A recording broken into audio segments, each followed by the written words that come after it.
Don't I know you, sir? Don't believe so. I haven't been here in many years. Name's Silas Greaves. Silas Greaves? The bounty hunter? Used to be. What are you doing here in Abilene? Just passing through. Got a little business to take care of. Well, sir, it would be an honor if you would allow me to buy you a beer. Hell, son, it would be my honor to drink it. I'm Molly. Howdy. I'm Dwight. That's Jack and Steve. Ben's behind the bar. Oh, I bet you got some great stories. A couple. Any of them true?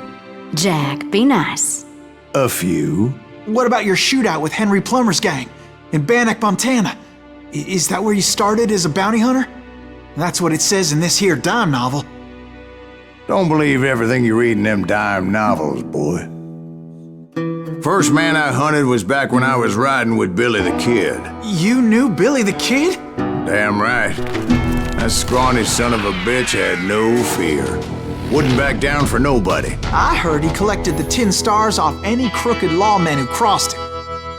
It was a war, boy. The Lincoln County War. And Billy promised his regulators would take the life of every bastard who helped bushwhack John Tunstall. Kid had a big chip on his shoulder and a hair-trigger temper. Made him dangerous as hell.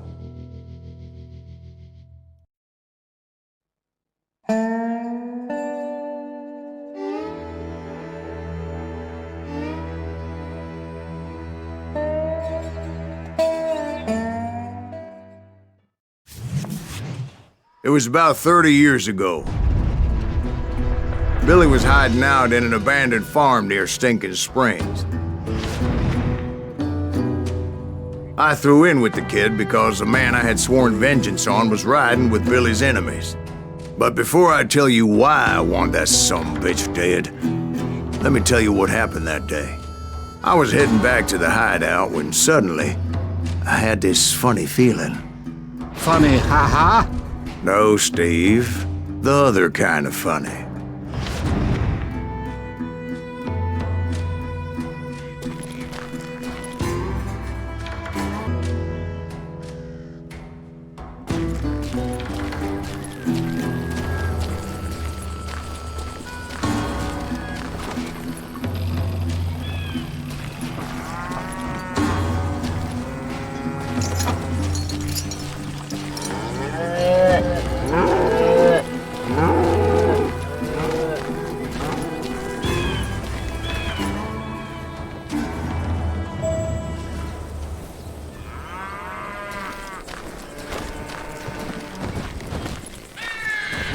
You're a herd pack.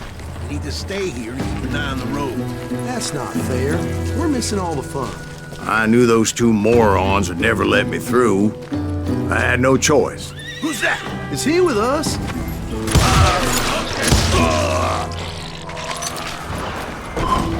Was it Pat Garrett's posse? Oh yeah. I heard the shots and I knew I had to move fast. Garrett and his army of deputies had surrounded the entire homestead. Damn it, they're coming from the rear! I decided to help Billy and the boys out a bit. So that's just what I did. As the governor of New Mexico was paying for the kid's apprehension, Garrett was able to hire every gun hand in Lincoln County.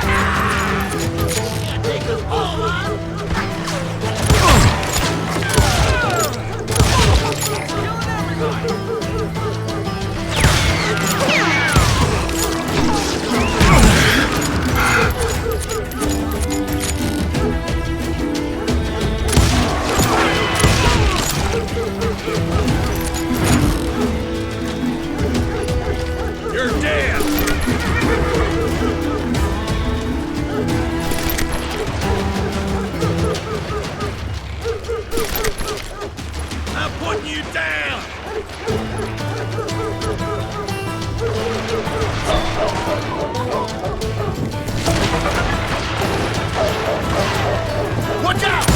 One of them! God damn it, he...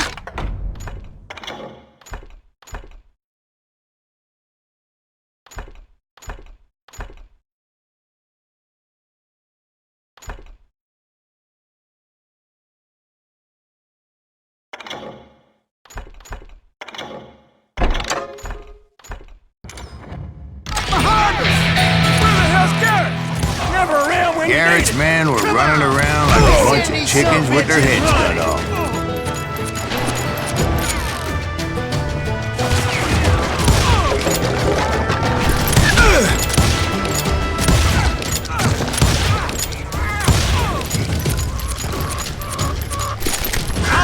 Still, one of them reached the water tower. Not a bad idea. Would be a turkey shoot from up there.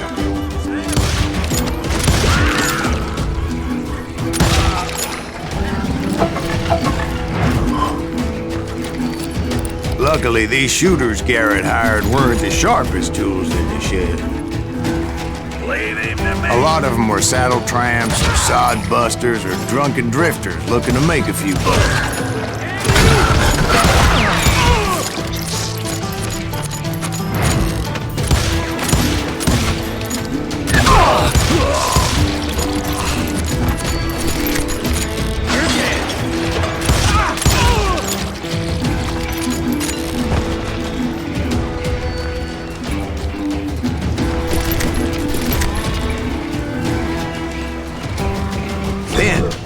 I heard a friendly voice yelling at me from the window. Back door! We'll cover you! Try aiming, you idiots! Truth be told, things weren't much better behind the house. Watch your flank! Where'd he come from?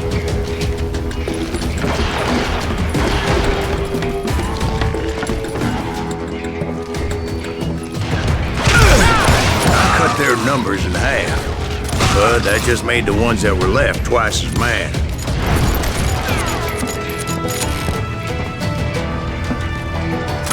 They made up for their lack of skill with a seemingly endless supply of ammo.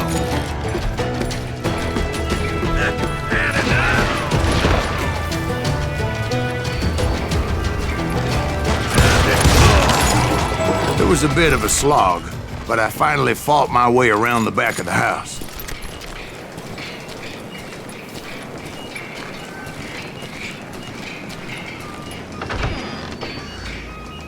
And like that, I was inside, none the worse for wear.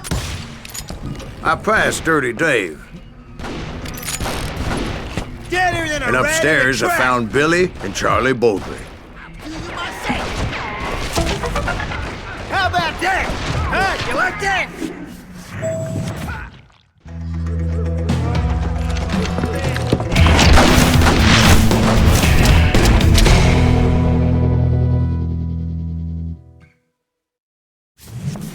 Billy looked at me and said, "About time, amigo.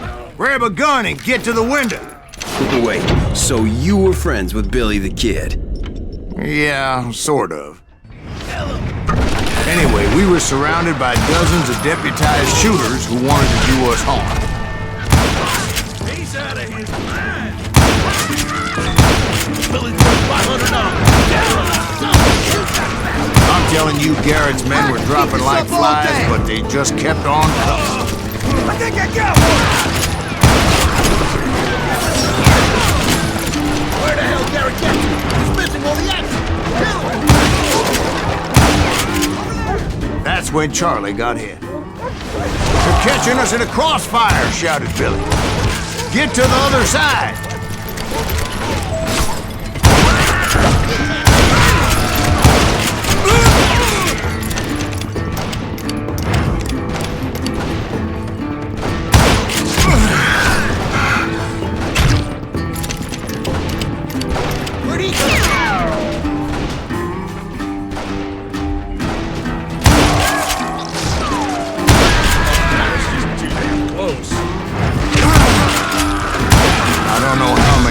Cocksuckers I personally put down. It was pretty clear, even to Billy, that maybe discretion was the better part of valor. What's that mean? It means that it was time to cut and run. "They got a Gatlin!" Billy shouted. "Get the horses and bring them round back. I'll draw their attention." He directed that order at me, and I thought, why the hell do I have to do it? But I went anyway. Dumbass that I was back then.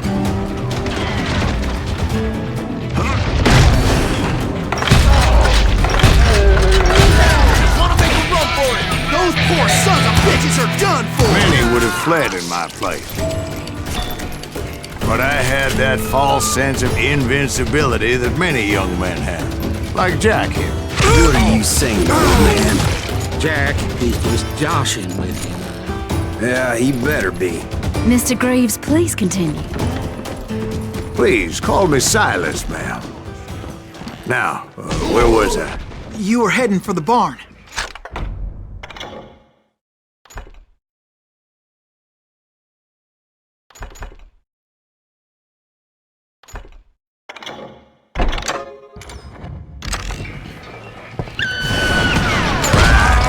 Making my way past the passel of fallen foes.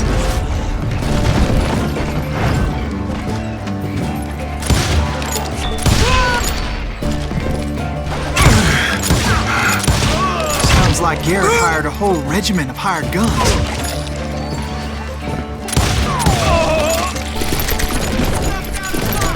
Yeah, and just when I thought I was done with them, more of these hapless bastards would pop up.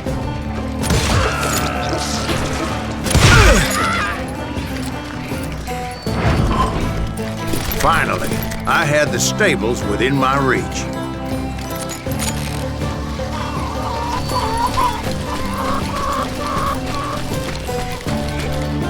And that's when I met Sheriff Pat Garrett.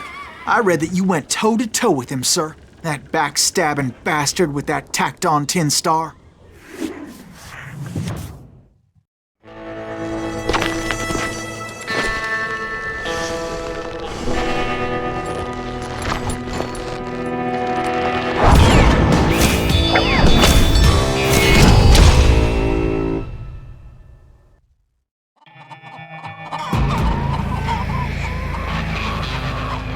You challenged him to a showdown.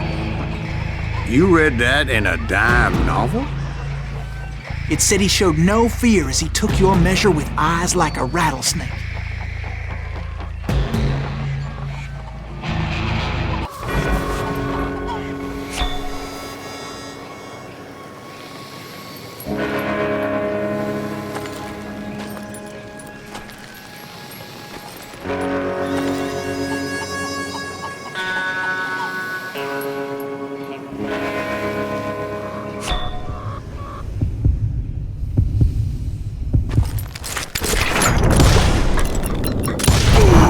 And that you killed him in a fair fight.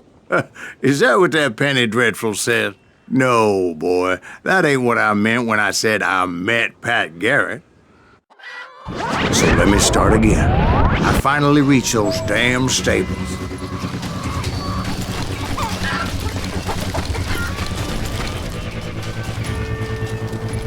Stepped inside, and last thing I heard was Garrett's voice. That's not Billy. And go on, how did it end? And, boy, that was just the beginning.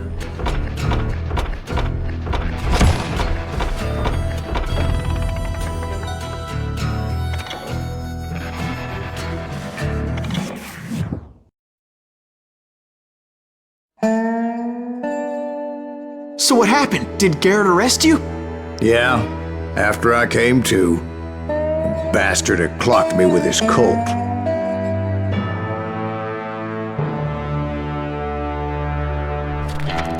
And the kid surrendered? When he realized there was no getting out of there alive. So they locked you up in Lincoln? Indeed they did. Sentenced me to hang right along with the kid.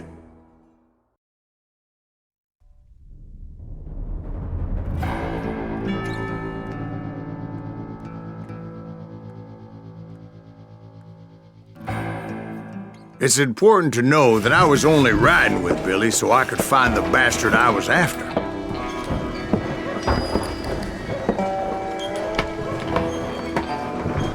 He was with John Kinney's gang, and they were sworn enemies of Billy's regulators. Why were you after him? I owed that son of a bitch a bullet for what he had done to me and mine. Instead, all I got for myself was a goddamn death sentence. Luckily, it was right around then that I heard Billy make his move. He shot Jim Bell and a few other guards as he made his getaway. Later, they wrote that some lady friend planted a pistol for him in the privy. What the papers didn't say is that Billy helped me escape too.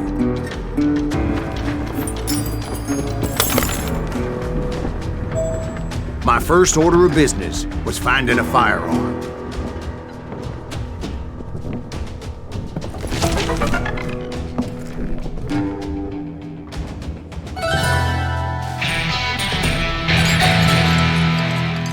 Luckily, I located Deputy Bob Ollinger's mean-ass shotgun.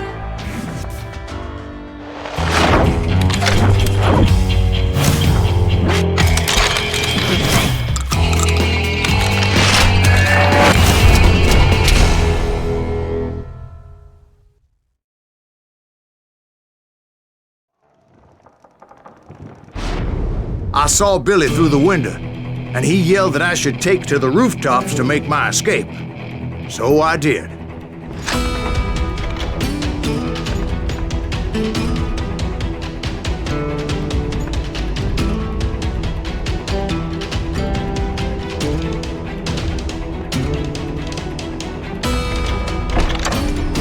Anybody see Billy? Hell yeah. That scattergun was like a double-barreled howitzer. It could blow a man clear off his feet. You hardly had to aim the damn thing. The kids escaped raised a huge ruckus. Guards were everywhere looking for him. Can't let the kid get away. Anybody see him? Kill him already! I had to jump from roof to roof like a damn alley cat. I followed the planks where I could, but some of that wood was slippery as hell. The whole town was up in arms. And suddenly, I was a fugitive. How the hell did the kid escape? Oh! Garrett's gonna kick our ass! Do I have to do everything? Can't have gotten far! Gotta be around here somewhere. Billy broke out of jail. Violence is not the answer. Check the windows, lock the door! So that bastard you were after, what did he do? He did me and my family a grievous harm. But I knew if I was ever gonna find him, I would need to get my ever-loving ass out of there. I tried to be stealthy and sneak my way past. This town doesn't have a moment's peace.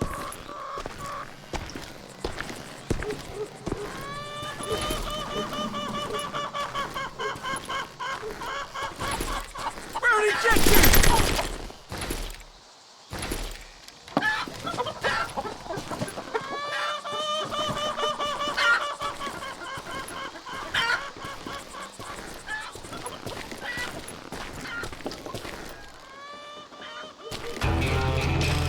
You! But hell, if they weren't all waiting for me. Apparently, some of them thought I was Billy. You hooligans can go to hell.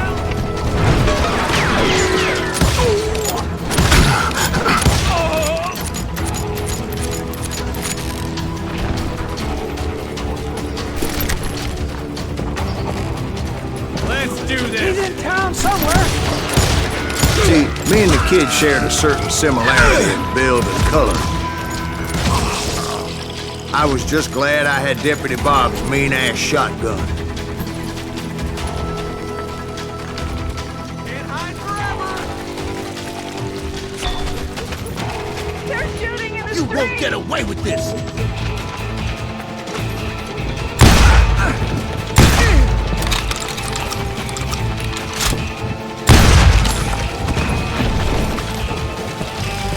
I'm here! Get your headstone! There's children here. Stop him! So much lead was whizzing by my head, it was like everyone in Lincoln wanted to put me in the ground. I knew I needed to find a horse. Though I never did have a great fondness for those four-legged grass eaters. Smelly, sweaty, ungrateful beasts. We prize them too high, if you ask me.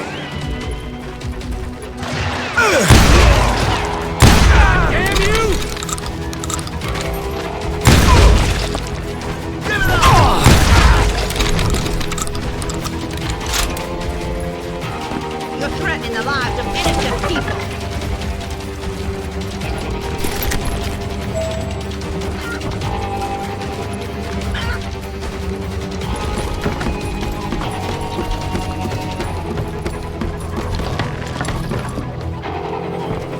That town's going to hell in a handbasket.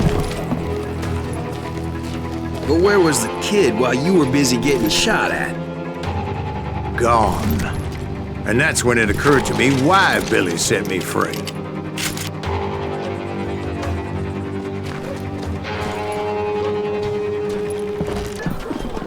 much killing. We gotta get the hell out of this town. Blame you. Don't let that asshole get away with this.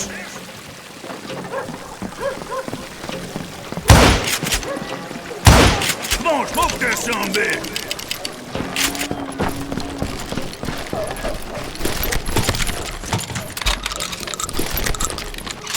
In for the kill. He has it coming.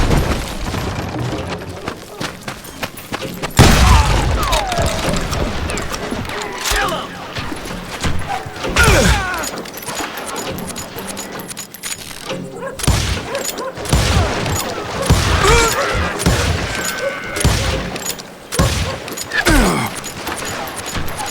We can take him.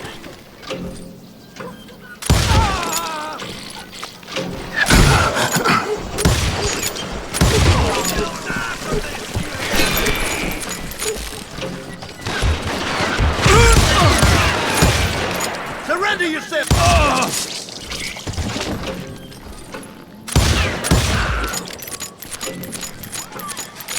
Cover your head! God, we're off the street! On yourselves! Stop that! Get away!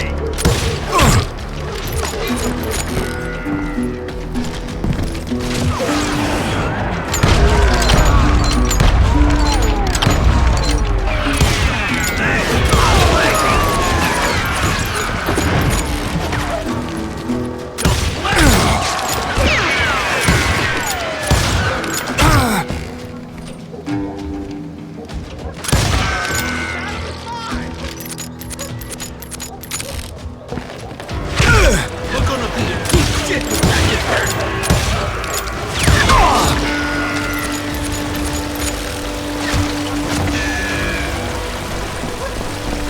we can take him!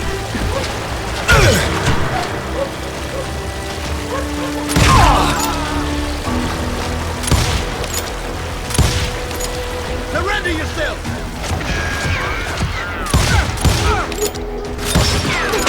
Do this!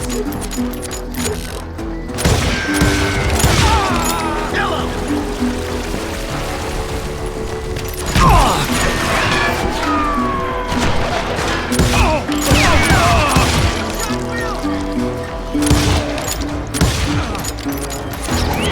Let him get away!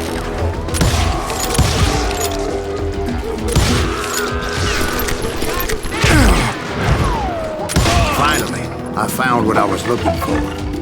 The stables on the edge of town. I guess Billy saved your ass, taking out Bob Ollinger the way he did. Billy didn't kill Bob.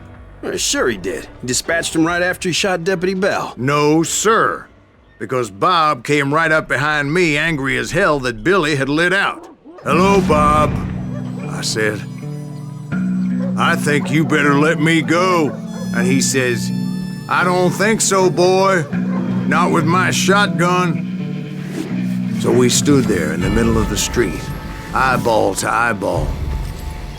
He intended to kill me, and I knew I had no choice but to defend myself.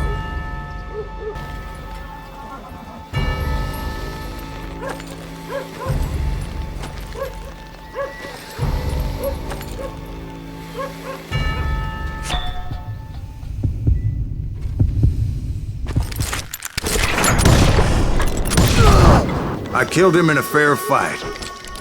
Everybody saw I had no damn choice. Well, Lincoln got a mite depopulated that day. Pat Garrett gunned down Billy 3 months later, so his escape was all for naught anyway.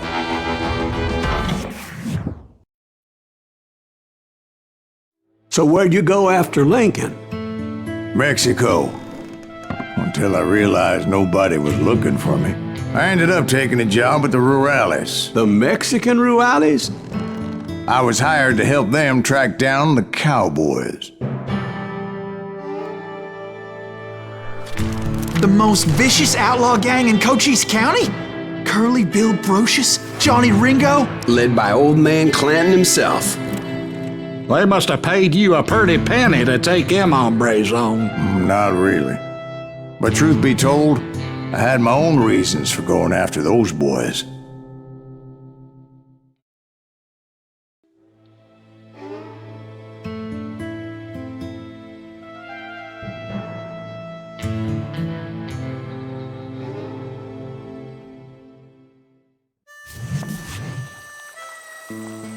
So was the bastard you were after now riding with the cowboys?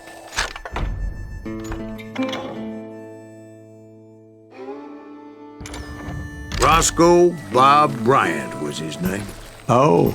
But no, this time it was a different bastard I was after. The aforementioned Mr. Ringo. And yes, he was working for old man Clanton. I came upon them robbing a stagecoach, which wasn't surprising, being they were such murderous thieves and bastards. The bandits wore red scarves, so I knew they worked for the old man. Over there! There! I did my best to help those poor bastards.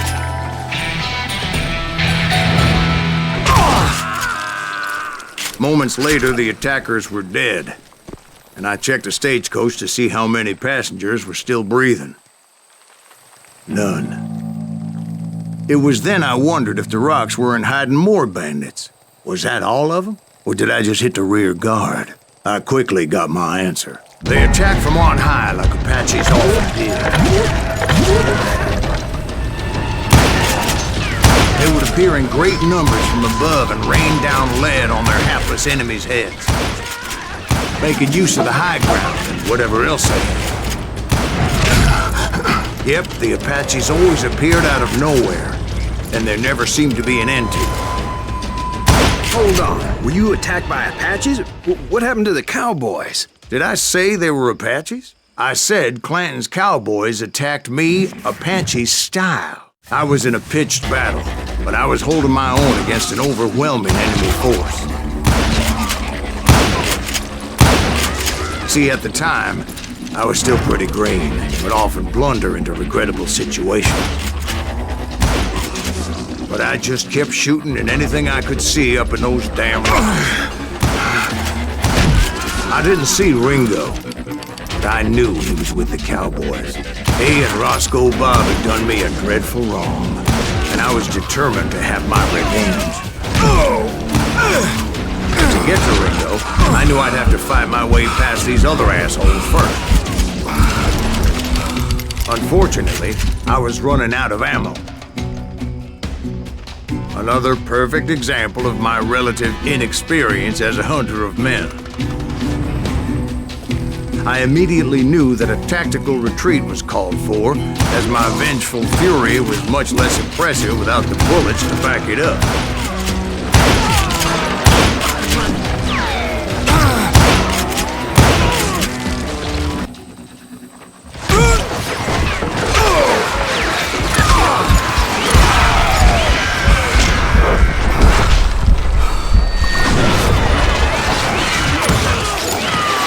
Luckily, serendipity was on my side as I suddenly spotted a way out of my predicament.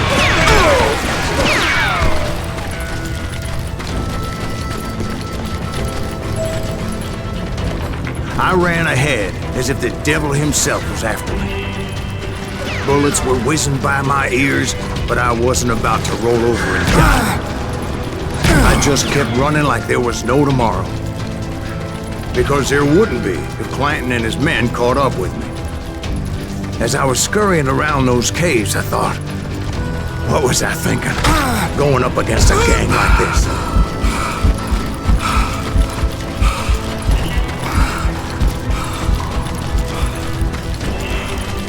I just kept running, not knowing where the hell I was going. And that's when something miraculous happened. Like manna from heaven, I found the desiccated remains of what looked like an Apache warrior. The old weapon next to him supplied me with some much-needed ammunition.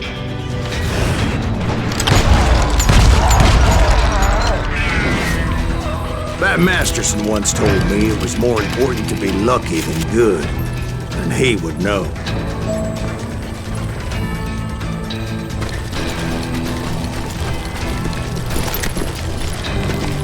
And imagine my surprise when I found a fistful of dynamite to go along with that ammo.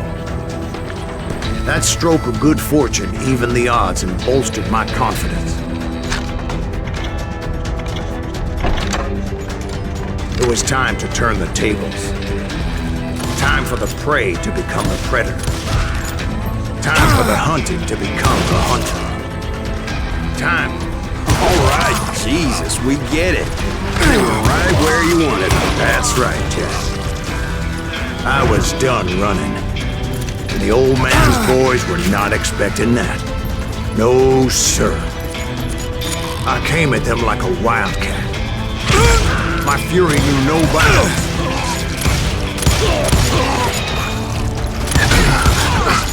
Where's he going?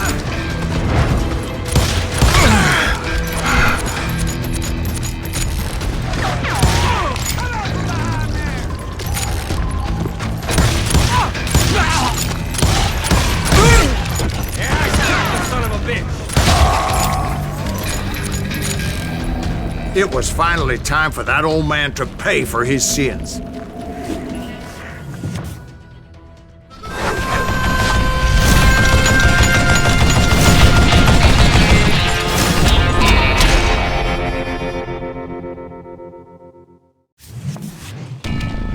I yelled out at the top of my lungs, "Clanton, I'm coming for you!"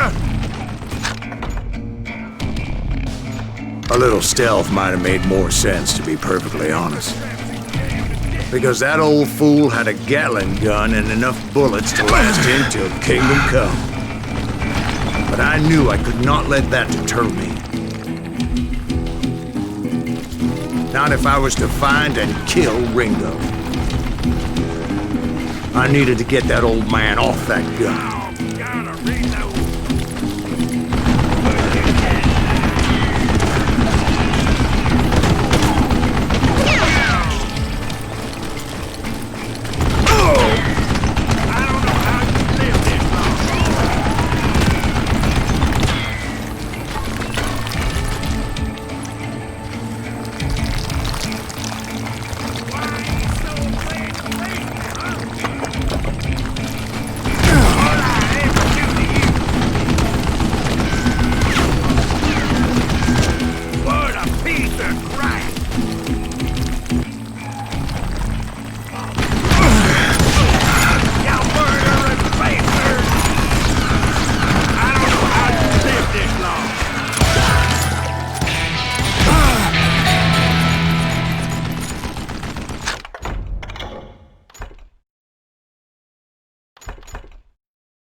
Apparently, one of the cowboys made it out of there alive and told Ike and Billy Clanton that it wasn't a Mexican who took their father's life that day. They just assumed it was one of the Earps, and that little misunderstanding eventually led to that legendary gunfight at the OK Corral.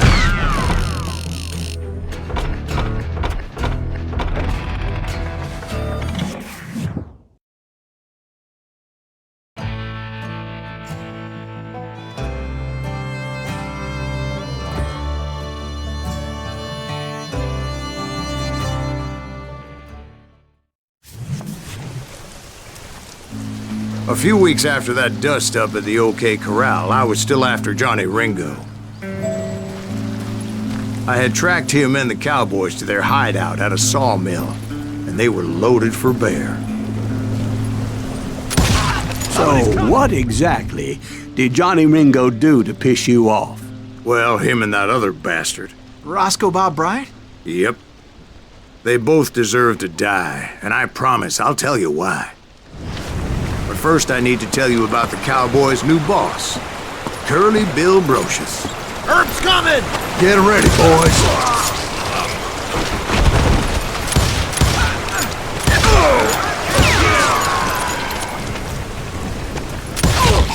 Curly Bill took charge of the cowboys upon the old man's demise, and after that gunfight at the OK Corral, the Clantons wanted revenge.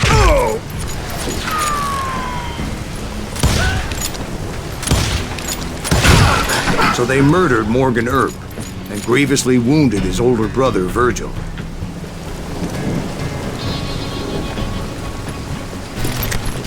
Is that one of Wyatt's boys?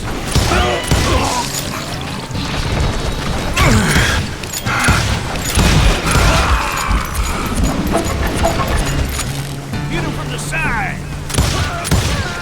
Wyatt and Doc went on what became known as the Vendetta Ride, hunting those outlaws down. So when I showed up, that's who they thought I was. Give me the crossfire! You maniac!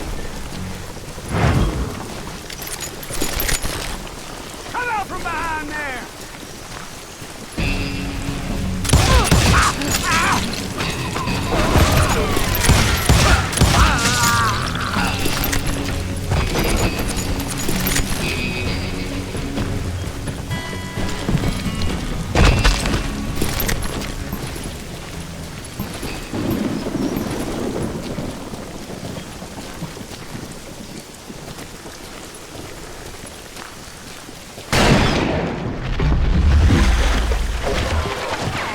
There were killers around every corner, all wearing red bandanas. That's how the cowboys identified each other, and I was beginning to wish I had one myself. Kill him! God damn you!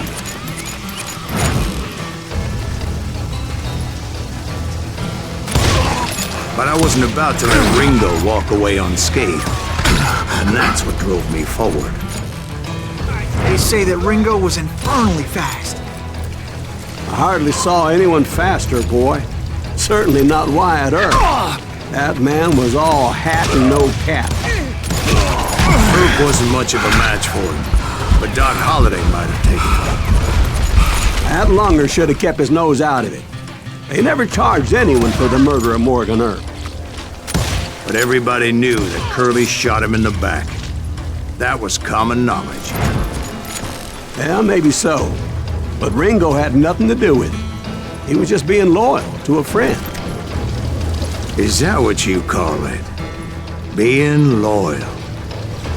Well, to get to that loyal friend, I had to pass by some buzzsaws as big as a man.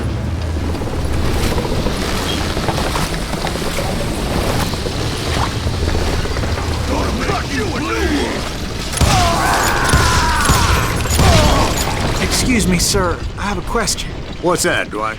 After old man Clanton died, why didn't his son take over the cowboys? Because Ike Clanton was dumber than a box of rocks and a yellow belly to boot.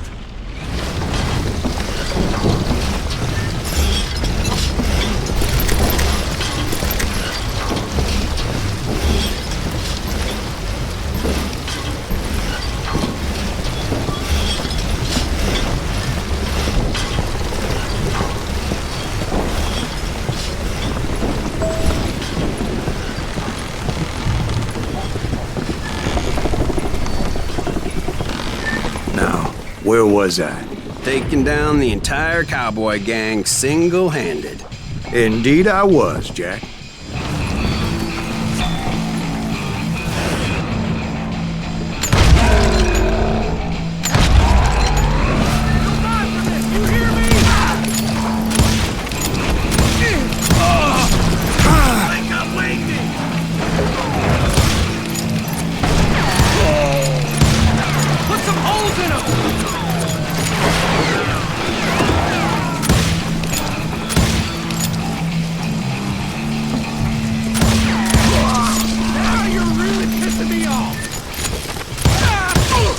Though it wasn't easy, as those boys had good cover. Show 'em how to die!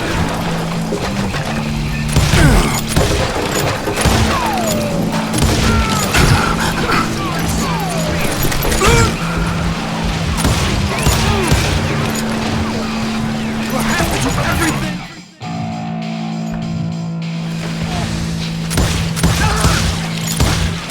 You can't hide!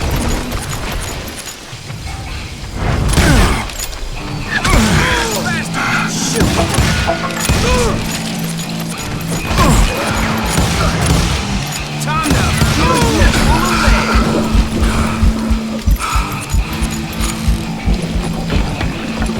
Better hide!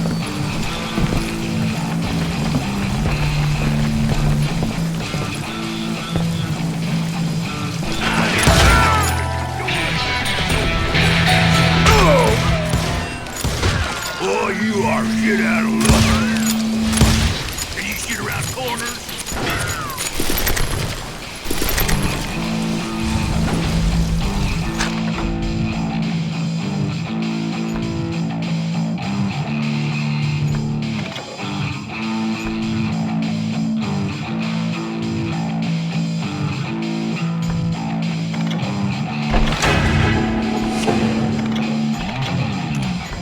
Playing game.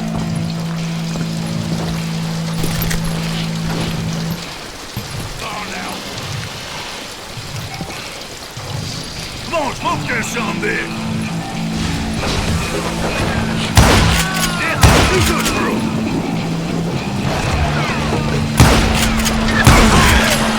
You can't get me.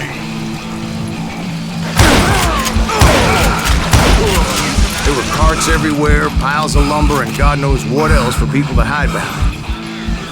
That really was one hell of a sawmill. Quite an impressive operation. Bother me none. What are you gonna do?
And where was Curly Bill? Did you see him?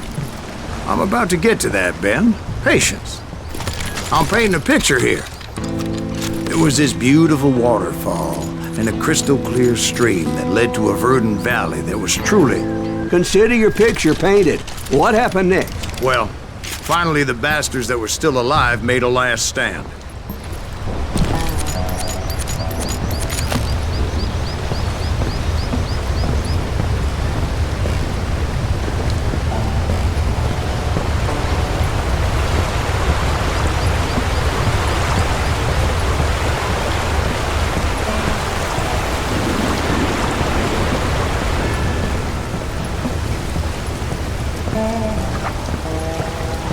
Curly Bill, Johnny Ringo, and his compadres took off into the lumber yard, and I followed after.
Lucius gave me no choice but to take his life.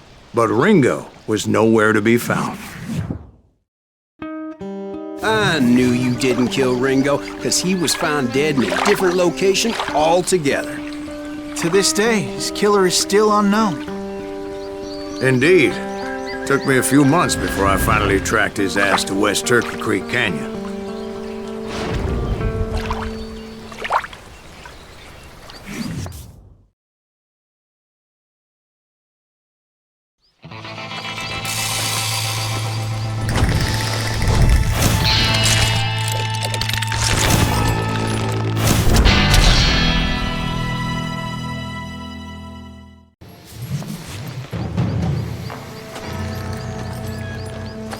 That's incredible, sir. I always thought that Doc Holliday was the one that killed him.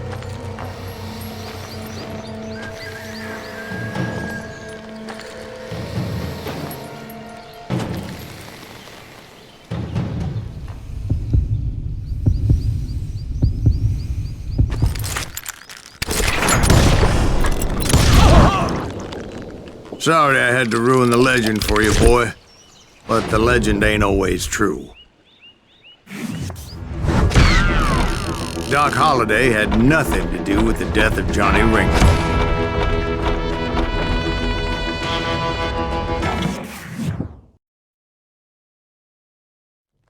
I was paid a healthy bounty for Ringo and Curly Bill, and realized there was real money to be made. That's why I went after Henry Plummer.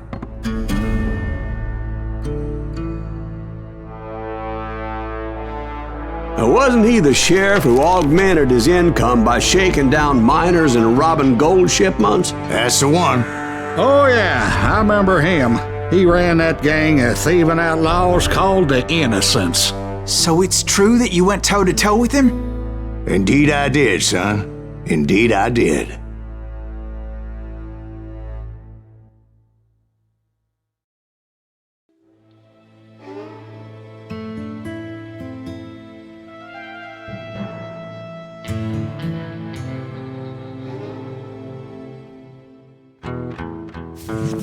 I knew I needed resources if I was going to track down Roscoe Bob Bryant, and hunting Plummer looked like a good way to get rich quick.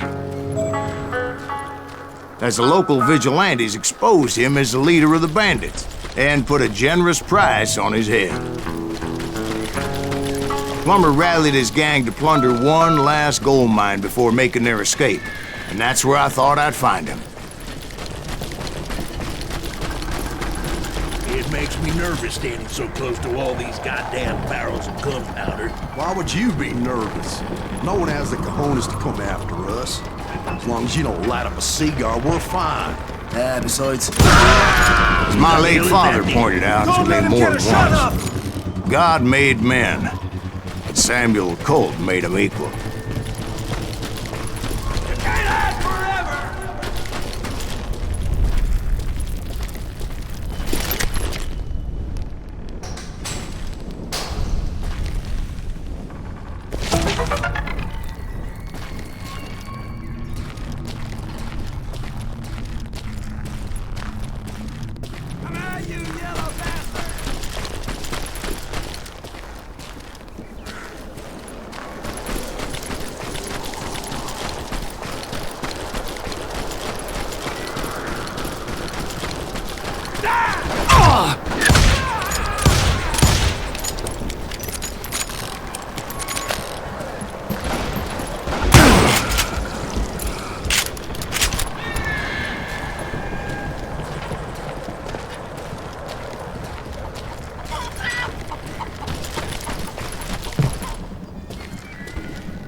I knew that dynamite wasn't mine, so I decided the polite thing would be to return it. It was the biggest gold rush since Sutter's Mill in '48. Unfortunately, prospectors weren't the only ones drawn to those riches. There were thieves and killers, robbing travelers and hijacking gold shipments. Like those that ran with Plummer. Some were just regular folks I knew from town, drawn by greed and easy picking. Damn you! Charlie Crow, the blacksmith. James, who worked in the stable. Sam and Jeremiah Barber, the butcher's son. Of course, the rest were veterans of the Civil War. Stone-cold killers trained on the bloody fields of Shiloh and Antietam.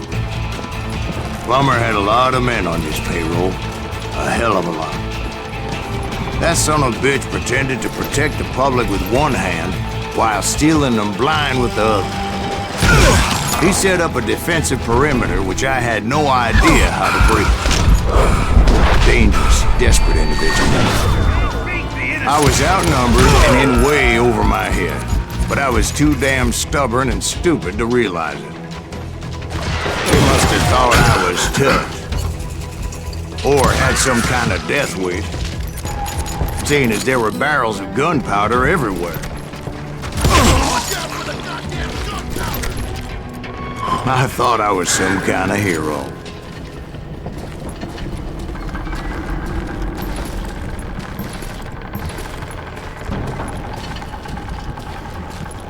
I finally made it past and headed on to meet my destiny.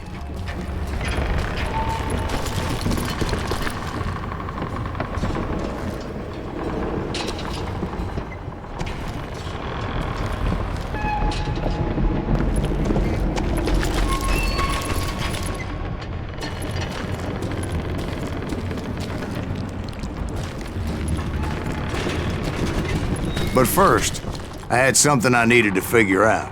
I had a few ideas on how to get into that mine, but once I made my decision, I knew there was no turning back. So my first thought was to enter the nearest mine portal. I saw an entrance. Made sense.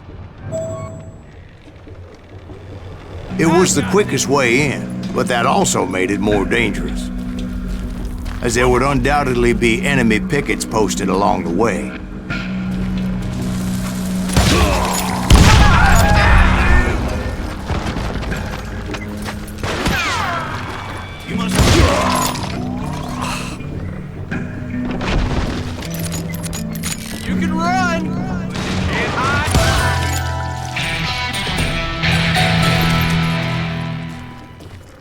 Besides, once you enter a mine like that, it's easy to get all turned around. And that confusing maze of corridors wouldn't even be the worst of it. Some of those shafts could be as deep as hell.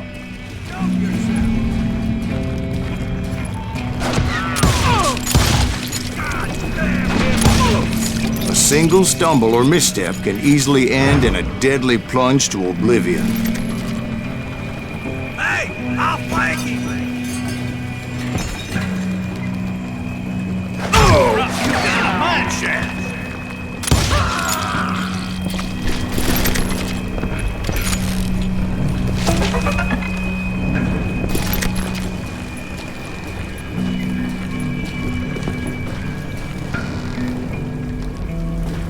Quick reflexes often make up for a lack of common sense.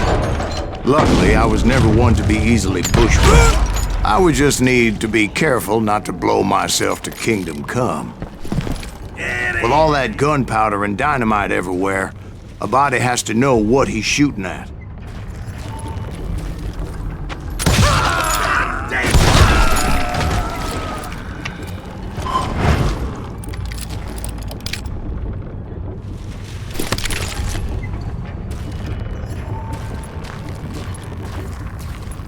One wrong bullet could have turned that mine into a dad-blasted tube.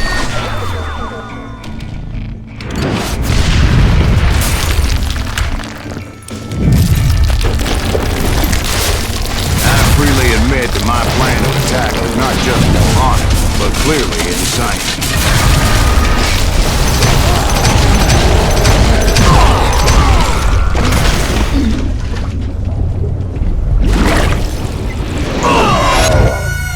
It's a good thing that I abandoned that ridiculous plan before I even tried it.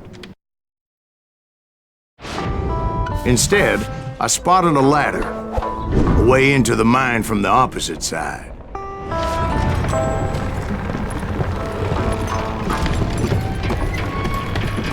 It was a long way around, but that approach seemed more sensible at the time.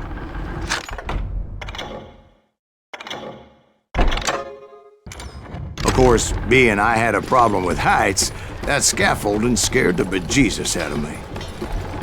Climbing down that ladder required some caution, because even though I had a younger man's reflexes, no man can dodge a damn bullet while climbing down a rickety ladder. I needed to make a leap of faith, which ain't easy when you're suspended between heaven and hell.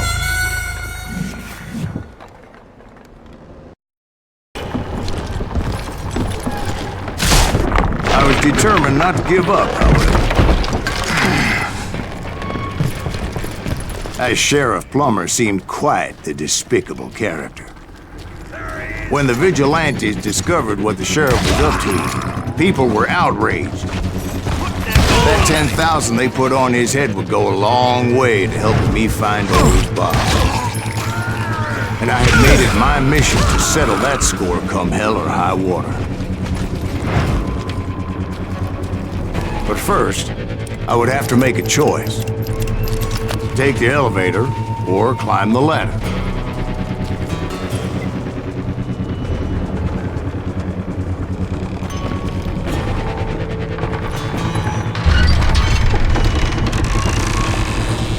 I picked the more convenient and more dangerous route.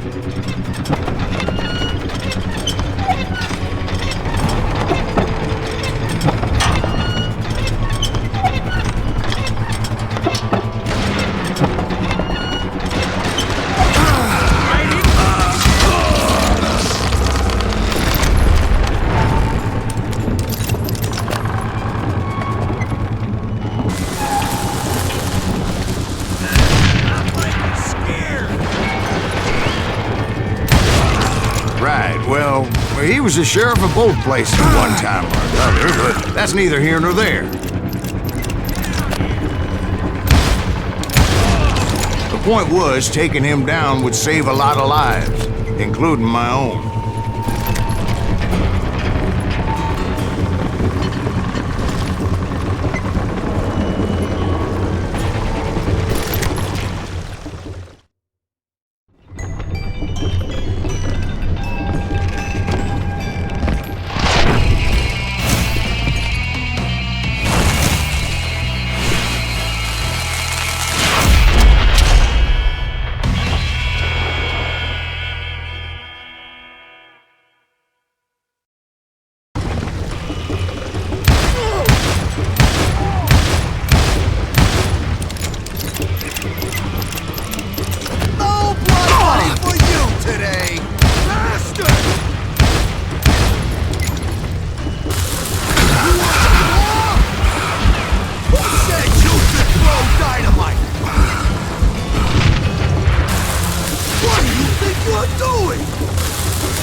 You could throw dynamite!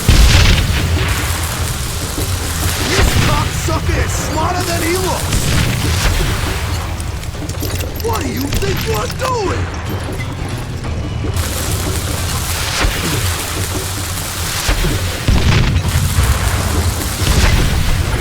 Well, that one! Finish him!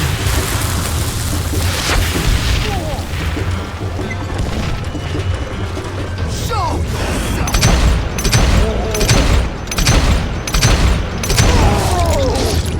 So that's how Henry Plummer died. Him and his crew were worth their weight in gold. And now, I was officially a bounty hunter.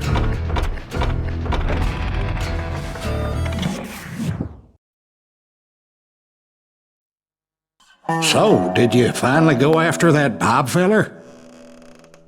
Well, I heard word he was in Kansas with John Wesley Hardin. So that's where I went. Where in Kansas? Abilene. Why do you ask, Ben? No reason. Was Hardin as fast as Ringo? Ringo was fast, but John Wesley was as fast as the devil himself.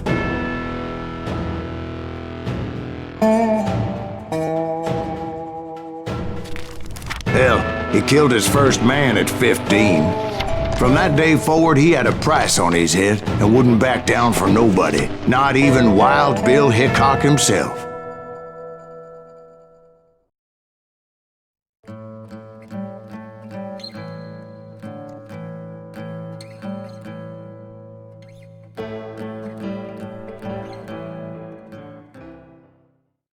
I dodged death many a time, and that night in Abilene was no different.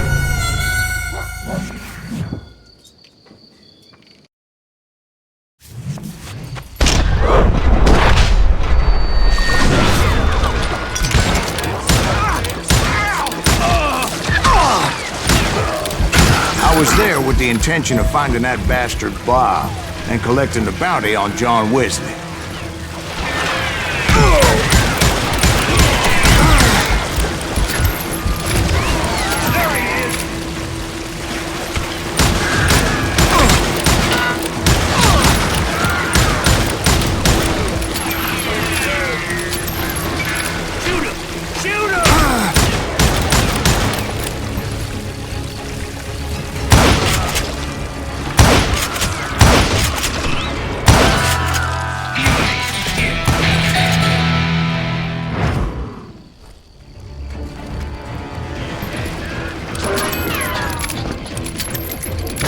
I thought the Texas Rangers got Hardin. Yeah, that's what they want you to believe.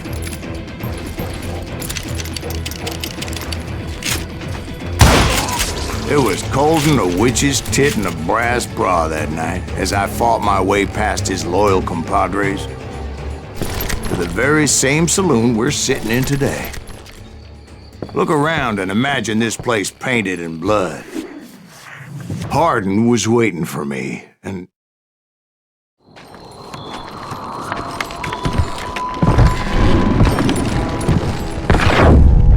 Wait, I'm jumping the gun here.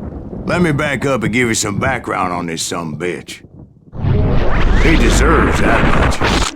Don't you think so, Ben? John Wesley Hardin was a killer. By the end, he confessed to taking the lives of 42 men.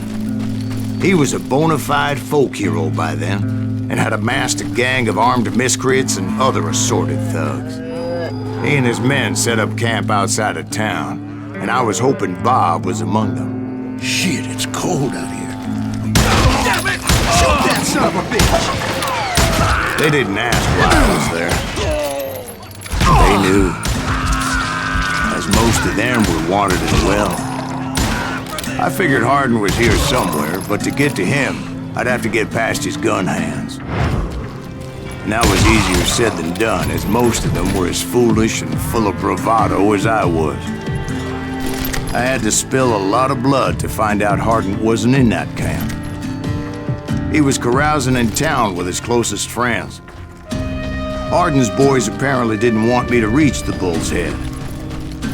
Some were hightailing it into town to inform their jefe of my unwelcomed presence.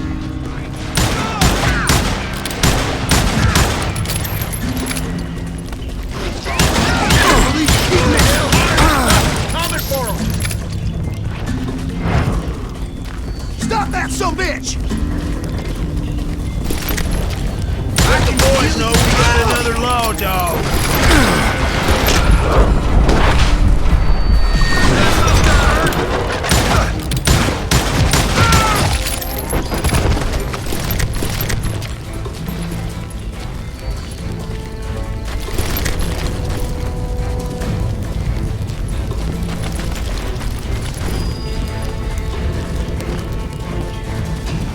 You bastard!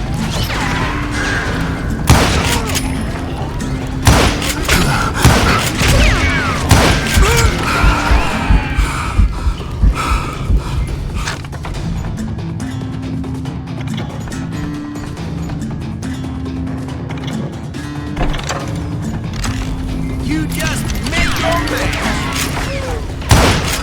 I wondered if Bob was among them.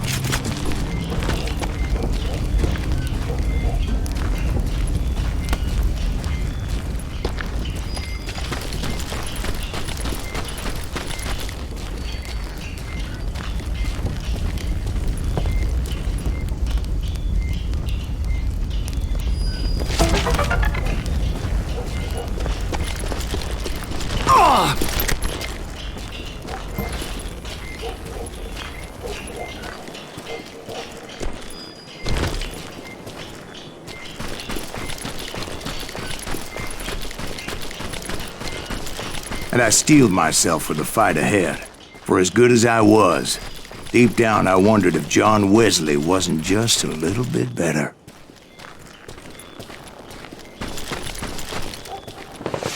Before I could test my mettle against Hardin, however, I would first need to dispatch his cadre of hired killers. Most of these degenerates were beyond redemption, but John Wesley might have been a different story. I didn't learn until later that that night was in fact his birthday celebration.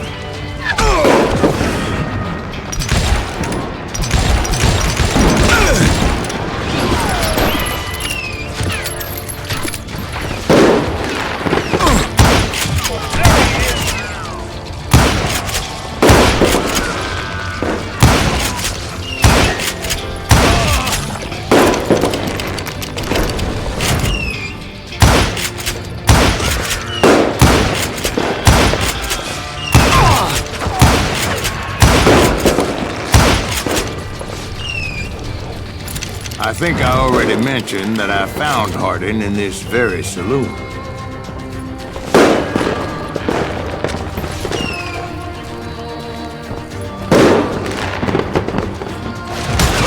Suffice it to say, nobody there was happy to see me.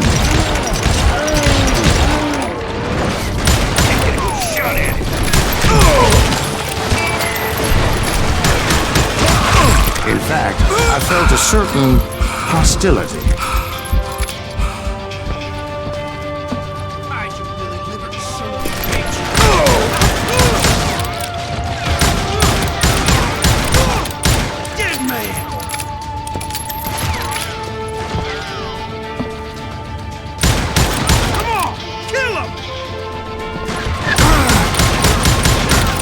I was disappointed that neither Bob nor John Wesley were among the dead. But that was short-lived, as a moment later I was facing down the fastest gun in the West.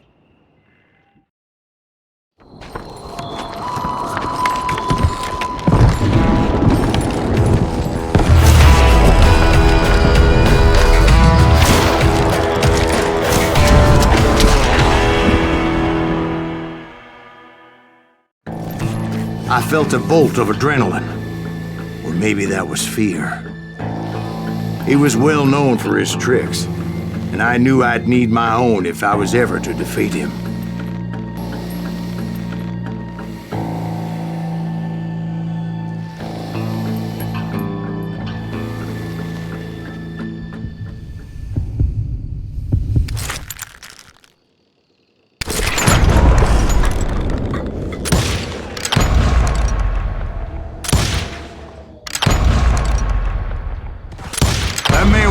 faster than greased lightning.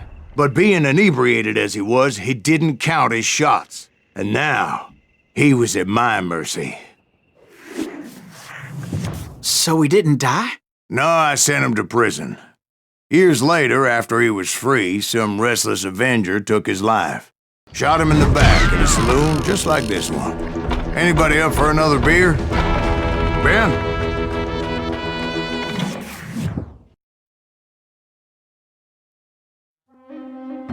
Thank you, darling. Yeah, some say revenge is a dish best served cold. So whatever happened to that Bob guy you were after? Personally, I'd like to hear some of your other adventures. Like, I don't know, did you ever go toe-to-toe with a red man?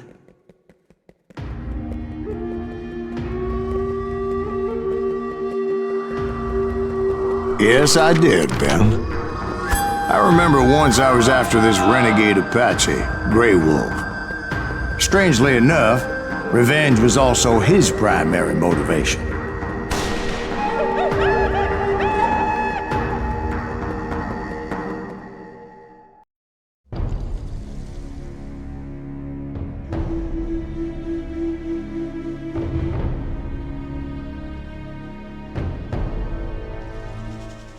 A bounty was put on Grey Wolf's head, and that's how I came to hunt him in the mountains.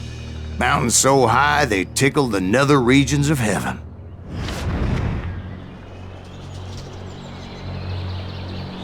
Grey Wolf was a Chiricahua Apache medicine man who had led a war party in revenge for a massacre against his people. The U.S. Army had attacked his tribe during his daughter's sacred sunrise ceremony, and the slaughter was unspeakable. I understood his anger, as there's nothing more traumatic than seeing those you love die in a cruel and painful death.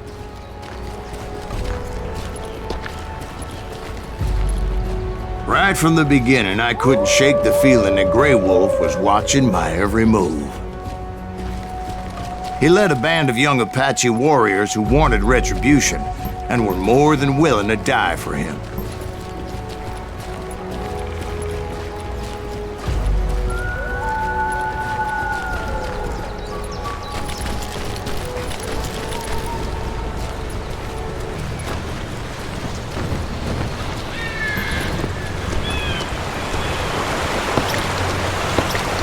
They saw me before I saw them.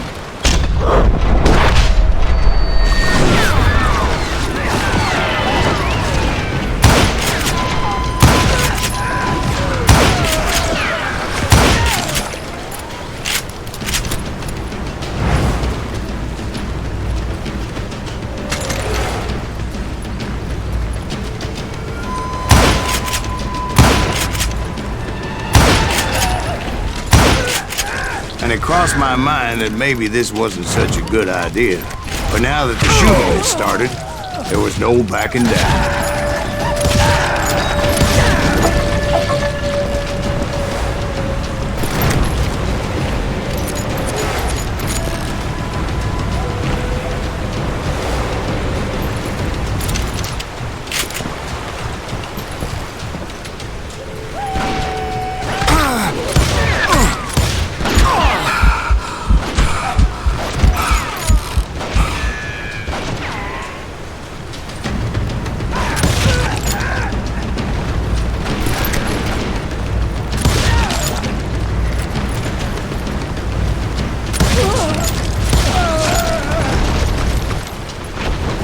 It was rugged country, the winter home of the Chiricahuas, and that's why they had retreated there.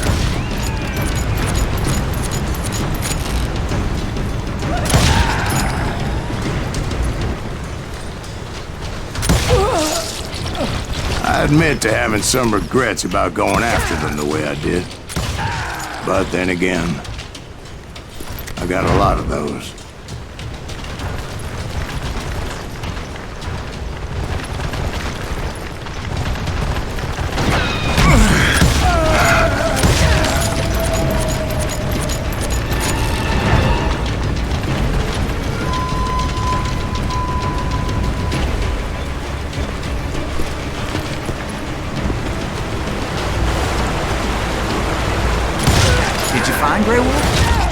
Not at that moment, but I did find the entrance to their hideout.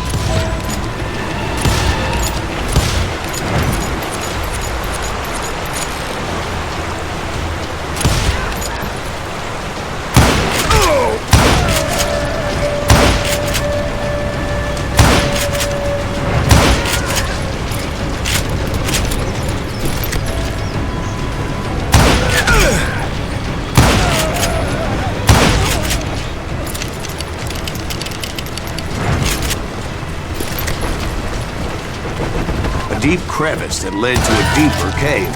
Don't tell me you're in there. Yeah, but it's not out of bravery so much as pure, angry cussedness.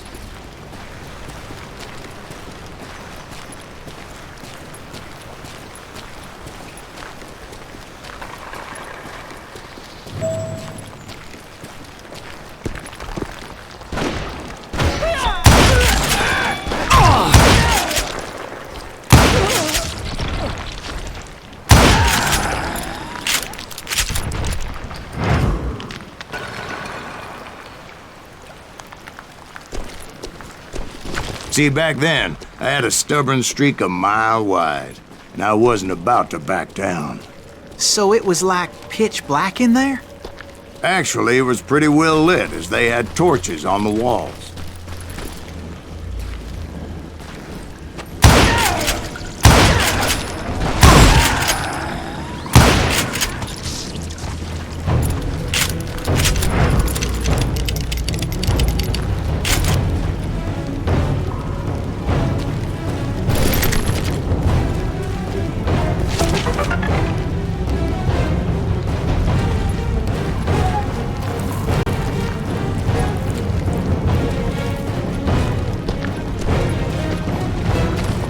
How big was his cave? Big as hell, Ben. Chiricahua had hid out there during the Indian Wars.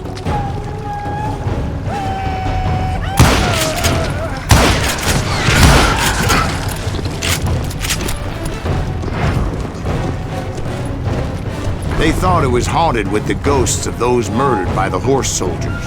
The cave was haunted with dead Indian ghosts?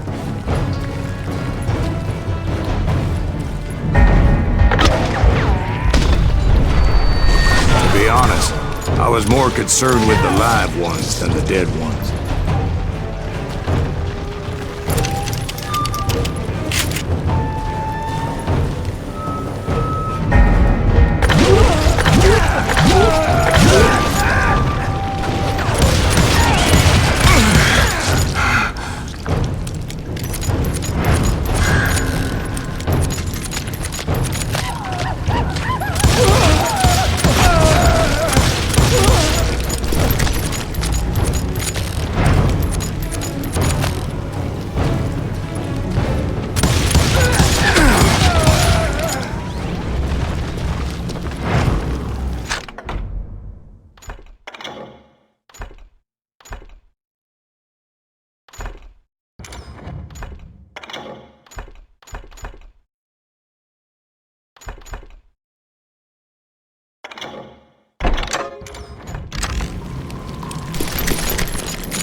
How come you know so much about engines? A few years back, I was married to two Mescalero women. At the same time? Yeah, they were sisters. Polygyny is traditional among the Mescalero. So what happened? Oh, I had to get out of there. Those girls never shut up. Both of them nagging at me all the time. Drove me half crazy. Haven't seen them since. No, I mean, what happened with Grey Wolf? Oh, well, I pursued him into the Cave of Death.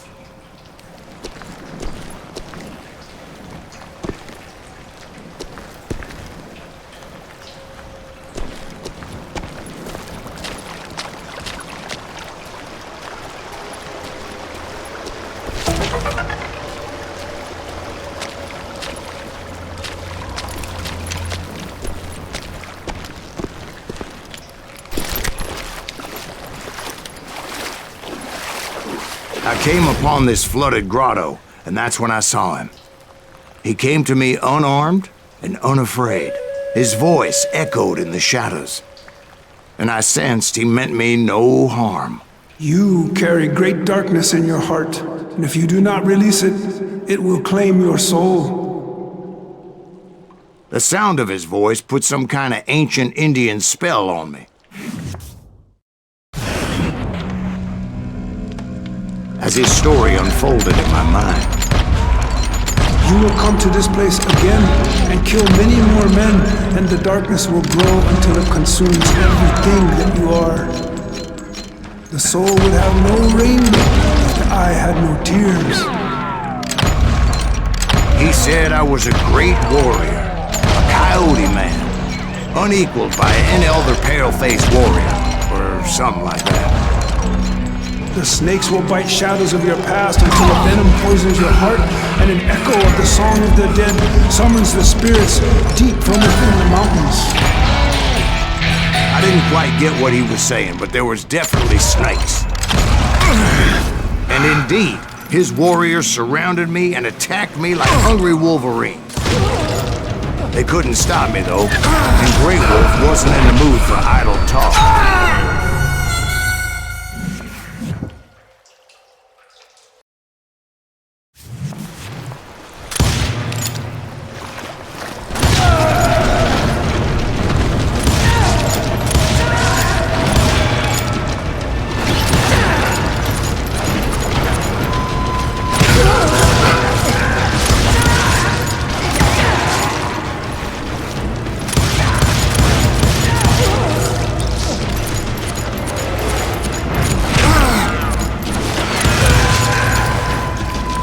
I swear I couldn't see any way out of this trap.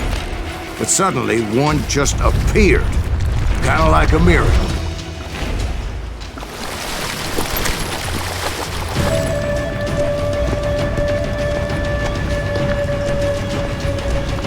I felt like I would be lost in that damn cave forever.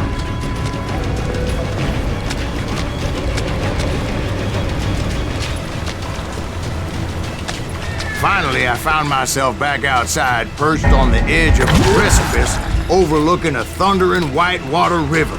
To get where I was going required several leaps of faith, but no way in hell I was turning back. I chased after him, determined to make him explain the meaning of all that mumbo-jumbo. Mumbo-jumbo's right. Are you making this all up as you go? A few details may be fuzzy, brother, but I am relating exactly what happened to me. There were dozens of Apache warriors aiming at me from on high.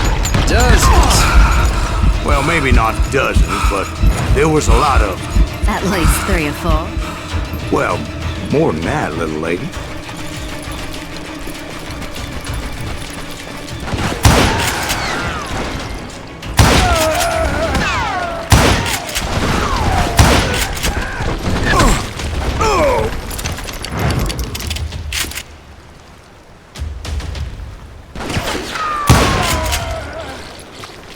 I had a steep climb up creek ahead of me and scrambled up those rocks like a mountain goat. I was determined to locate Grey Wolf and find out exactly what the hell he was trying to tell me.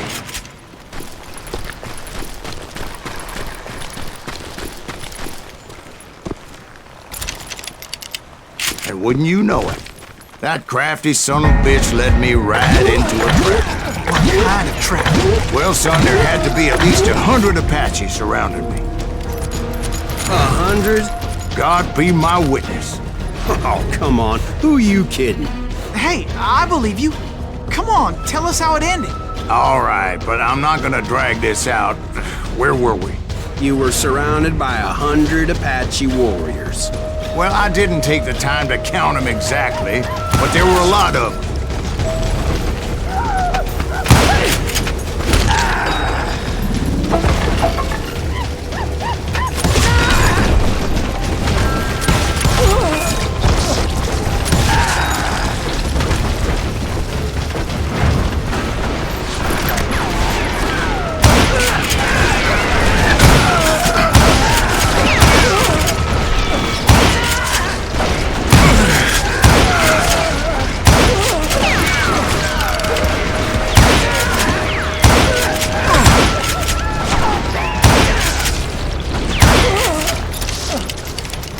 And in the end, a path appeared before me that I had not seen before. I followed it as I desperately needed to find out what Grey Wolf was trying to tell me. But it was like that son-of-a-bitch disappeared into thin air.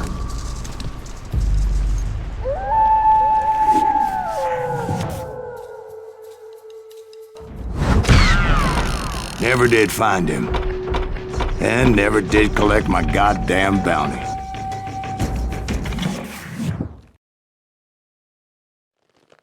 Thank you, darling. It's interesting how the truth can sometimes seem might malleable, depending upon your point of view. Like how those dime novels make you out to be something you're not? Jack, don't be starting trouble. No, he's right. They do tend to exaggerate. Did they exaggerate your part in taking down the Daltons? Well, I was there in the flesh, boy, so I saw what happened firsthand.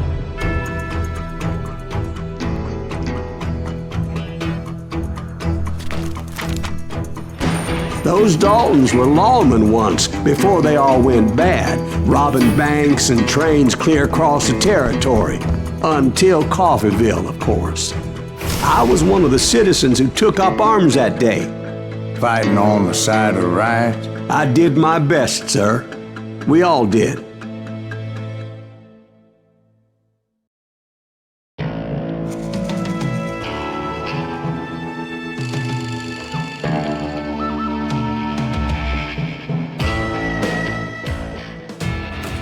It was early morning. One of my friends was a local gunsmith, and he handed out firearms to anybody who'd take one. You see, the Daltons got it in their heads to rob 2 banks at the same time. 2 banks on the same damn street. Story was Bob Dalton's girl was always writing him about how he had no ambition. Well, the locals recognized the Daltons right off. Before they could get away, half the town took up arms to defend their property. Their first mistake was pulling a job in their own damn hometown. Hero. Put some holes in him!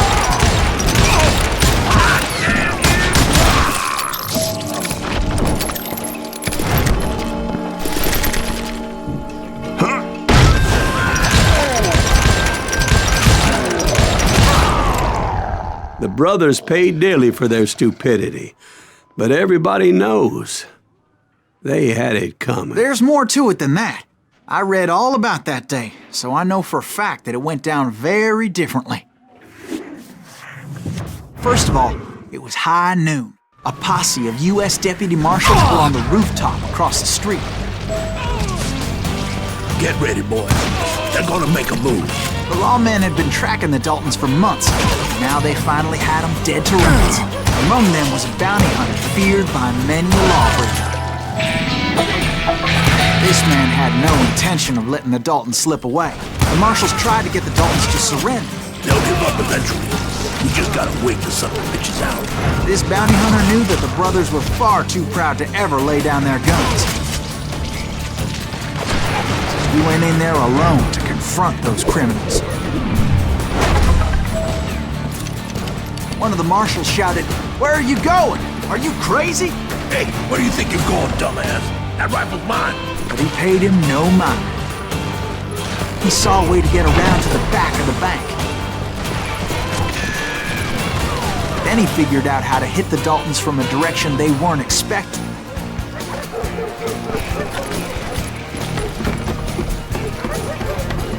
From above. Fortunately, a water tower was right there.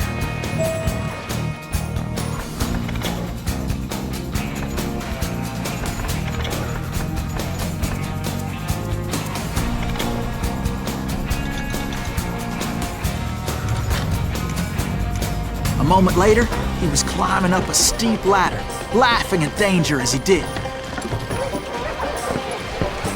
It was brave men like him who risked their lives to tame this wild country.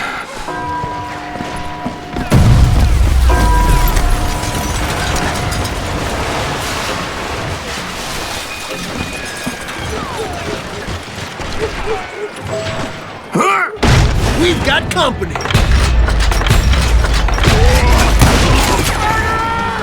Heroic men like him, who did what other men couldn't or wouldn't to make this country free.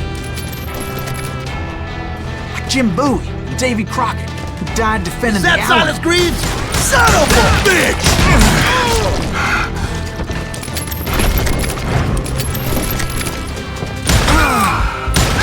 You know you can't beat me.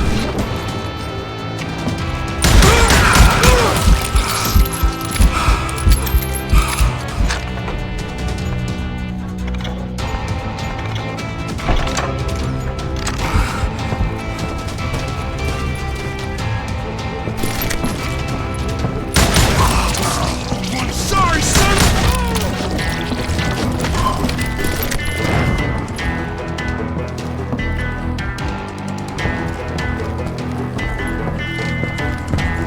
Over there! That's Silas Greaves! What the hell? Bland! Came away victorious, taking down those thieving Daltons.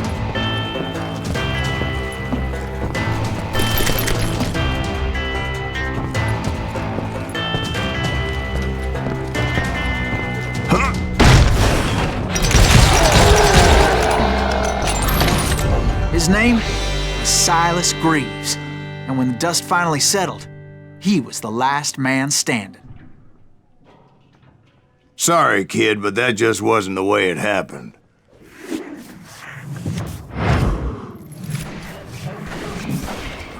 It was early evening, not high noon. The Daltons blew up a safe, and were all set to hightail it out of there. I was late to the party, and Coffeyville was already up in arms. Those pathetic deputies surrounding the bank were dropping like flies.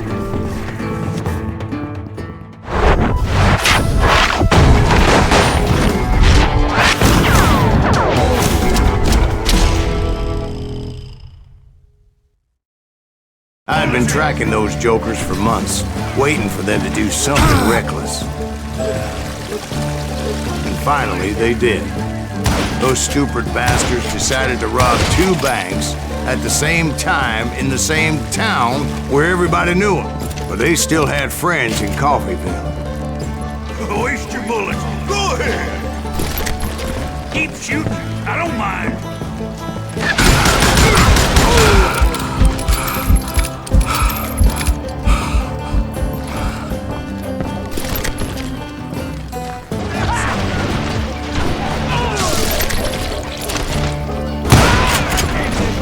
Get those boys. Shoot him down. They ain't getting away with this. Come on. We gotta get out of here. I think they know who we are. They stupid how was this. And since the Joneses are related to the Browns, they shot at the Smiths, pissing off the Heimhoffers, whose daughter recently married a Smith. Well, bullets were flying every which way as all the old feuds in Kansas caught fire all at once. There was a hell of a lot of pissed off people in Coffeyville that day. But that's just the way life is sometimes. Shit happens.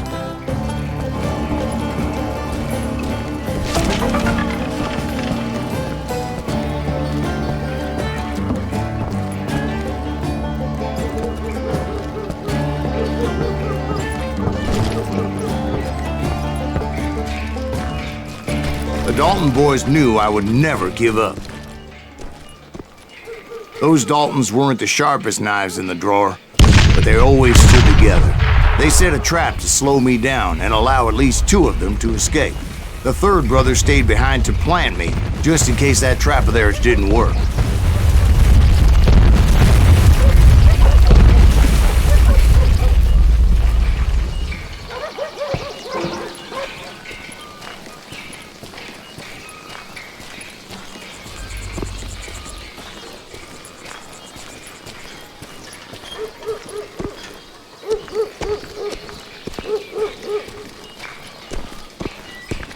It was Emmett, the youngest, and he decided to stand his ground and face me down. I ain't afraid of you, Silas Greaves. This is where it ends for you. He was determined to protect his brothers. I understood how it felt. Taking me on all by his lonesome wasn't exactly a recipe for a long life. Tear you apart.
But Emmett Dalton survived the robbery in Coffeyville. He's the only Dalton who did.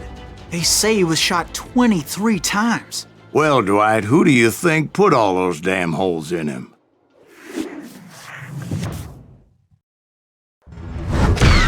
But I have to admit, that boy had grit.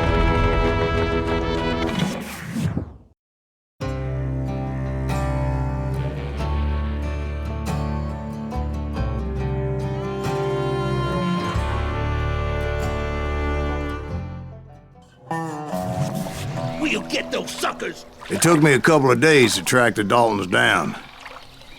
They can't get away with this! And in that time, a whole posse of local vigilantes offered to lend a hand. We'll track him to the ends of the earth. They seemed as determined as me to find those outlaws.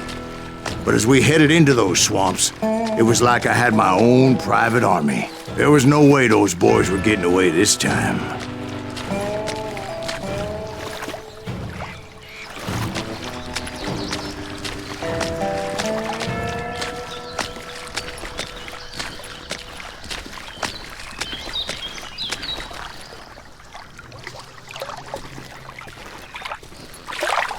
It was early fall, right? Beautiful time of year. At least you had the weather on your side. Not by my recollection. It was damp and foggy as hell.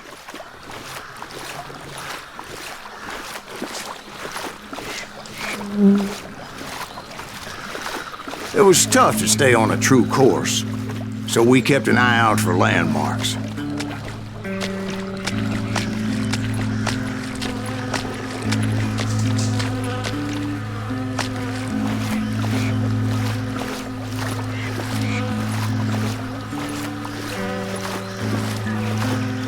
It was autumn. The maple trees were in full color, red as blood.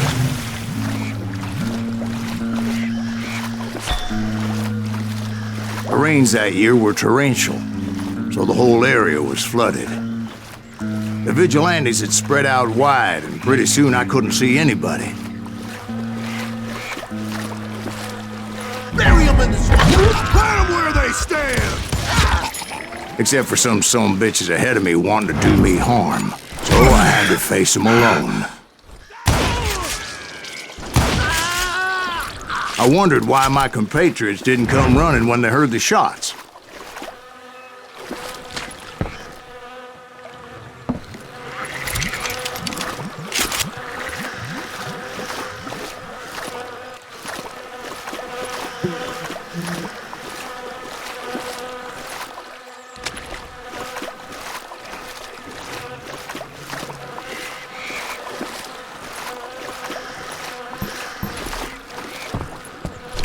So did you find the Daltons? Not yet, but I did have the questionable pleasure of meeting a few of their friends.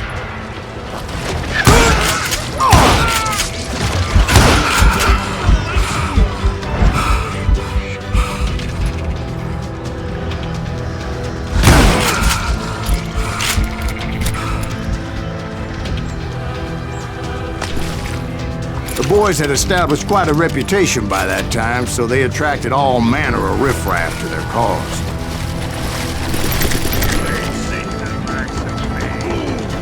Put a bullet in him!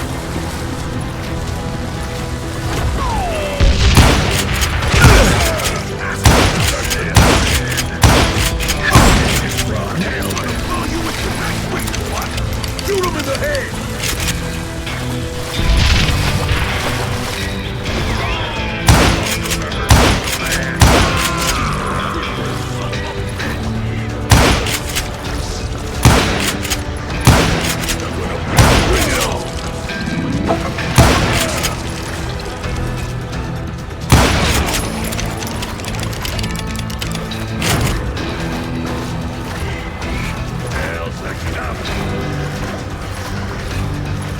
Point being, I was under serious attack.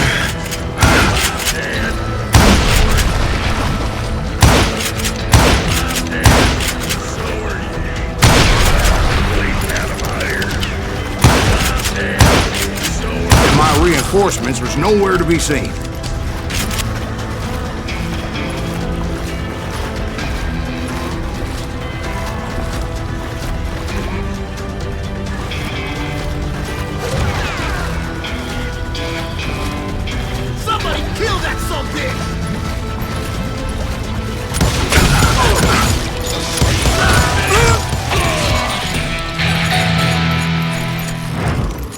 Show yourself, coward!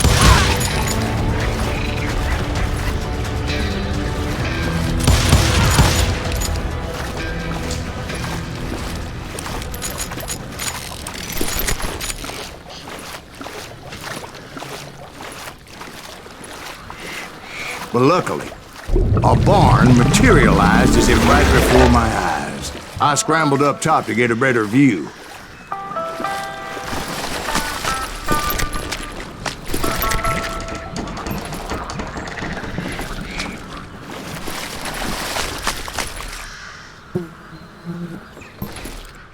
But just ended up falling inside. So, how did you get out?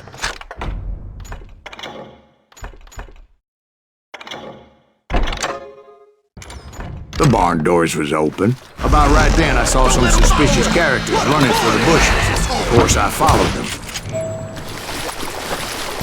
But that goddamn swamp was like a goddamn maze, and pretty soon I had no goddamn idea where I was. Steve? So I just started walking, and pretty soon...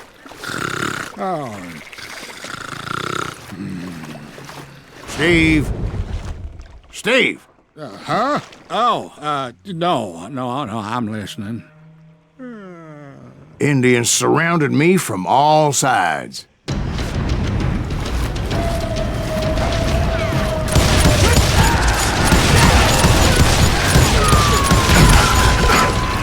Indians? There were Indians? No. I just wanted to make sure Steve was paying attention. Now, where was I? You were following the Daltons through a swamp? That's right. See, Steve? Dwight's paying attention. No, I'm listening. I was just resting my eyes. So, where was I? The Daltons. Right. See, there's a reason so many outlaw gangs are made up of brothers. Being a brother is a very sacred thing. It's a bond like no other.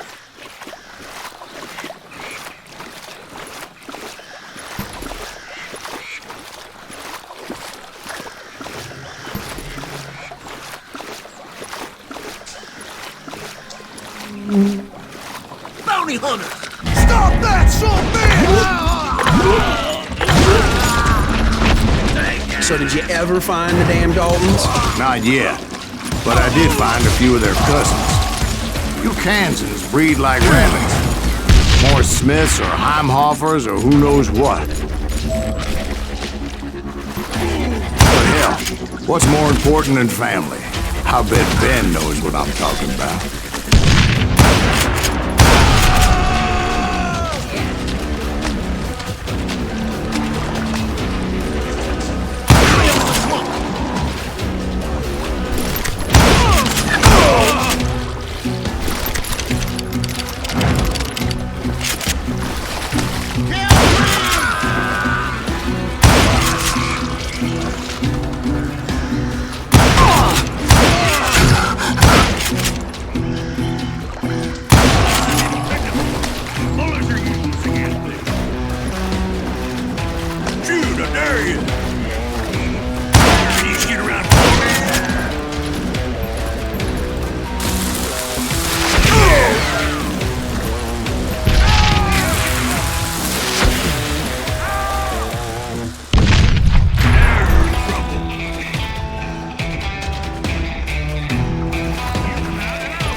those Dalton boys were out there somewhere, standing together against anyone who would threaten them.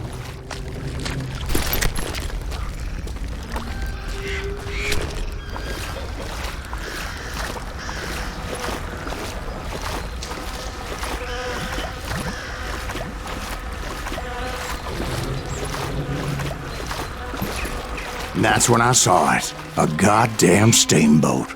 A steamboat in a swamp? Yeah, Steve, but this wasn't much more than a wreck, really. But how'd a damn steamboat end up in the swamps?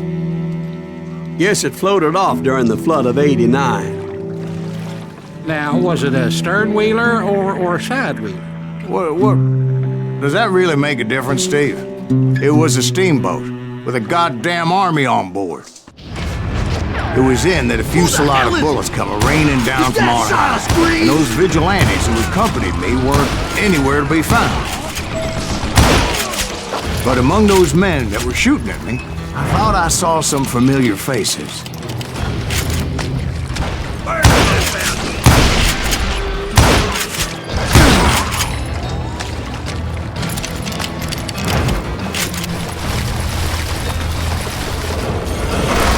Somewhere up there, the Daltons were waiting on me.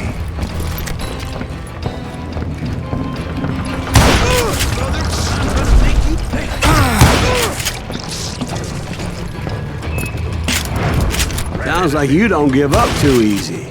That's the kind of man I am, Bill. I set out to do something. I do it. Surrender just ain't in my nature. Plus, I'm stubborn as hell.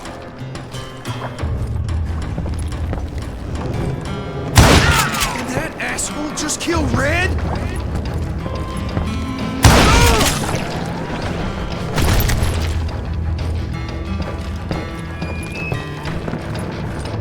can't hide from me!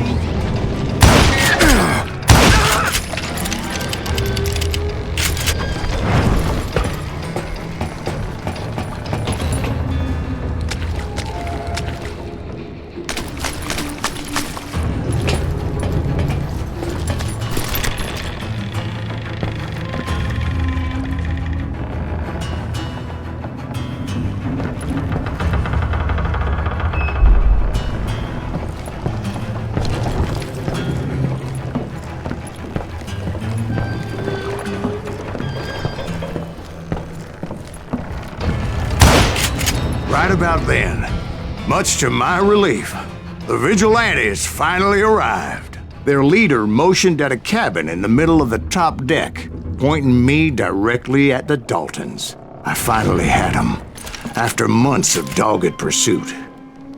But it turned out that they had me. Take him out! I'm sending you to hell!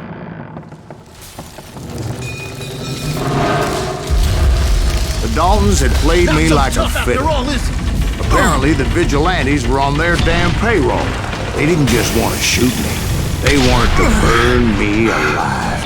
But finding my way out of a burning labyrinth proved to be quite a challenge. It was a riverboat, right? I mean, it's not like it was a goddamn ocean liner. Well, yeah, but I was in a Did you fight. hear about that ship that's gonna launch next year? Largest one in the world. We're talking about the Titanic. If you ask me, it's too blessed big. I don't think it'll even float. So anyway... Don't be stupid, Steve. They know what they're doing. They say that the Titanic is unsinkable. Oh, God. But getting back to that steamboat, how did you get off it, Mr. Breeze?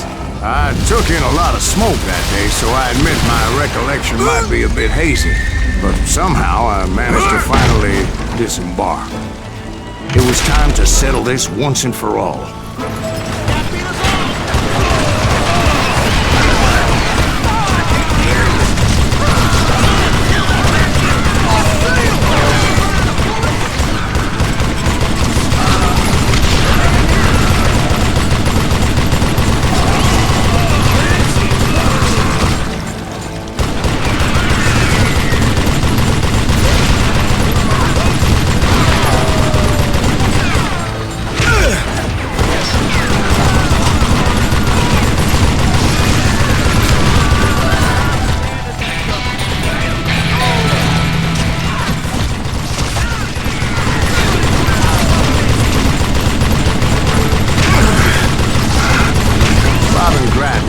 about to come at me one at a time. They were in this together. Two brothers side by side, determined to take me down. Confident that this time the odds were on their side.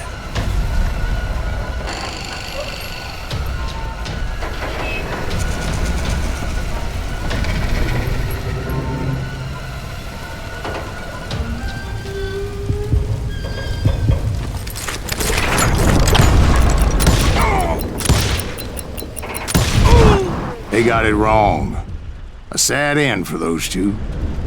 If they'd only known that Emmett was still alive despite his wounds.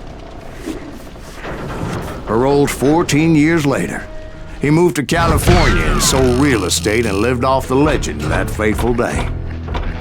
And the tragic death of his two brothers.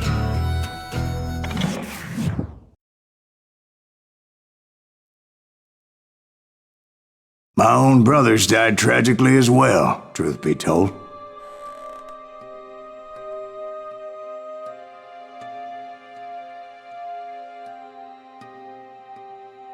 It was 1868, and me and my older brothers were pulling a tidy profit running cattle into Juarez, Mexico. One night after my brothers retired for the evening, I found a little poker game in a cantina with a couple of cowboys. And I just couldn't lose. I even won an old Spanish coin that had to be 100 years old. Well, I was mighty pleased with myself the next morning as my brothers and I rode for Texas. But before we crossed the border, those cowboys caught up with us. It was Johnny Ringo, Roscoe Bob Bryant, and another asshole named Jim. They wanted their money back and everything else we had, including our lives, as those boys didn't want us coming for them later. Bob put that old Spanish coin in my mouth and said, "I won't have it said that I left you with nothing, boy." Well, those horses bolted, and there we hung as those bastards rode away. The branch finally snapped under the weight of the three of us, but being my older brothers were bigger and heavier, they were already dead. And right then I swore to myself that I would avenge them. Ringo you know about. But Bob eluded me, until I heard he was riding with the Wild Bunch.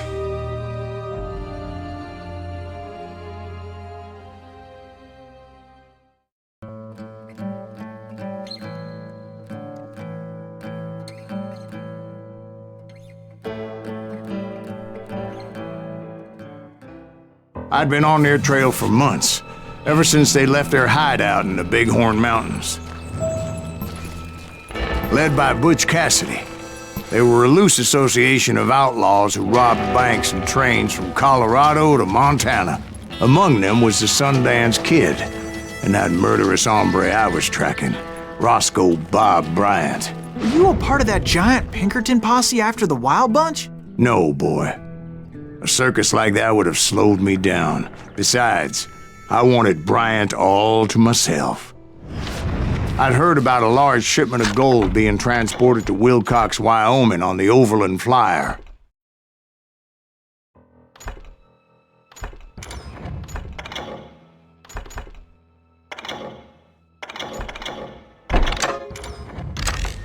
I figured the Wild Bunch would likely hit such a treasure, and by God, I figured right.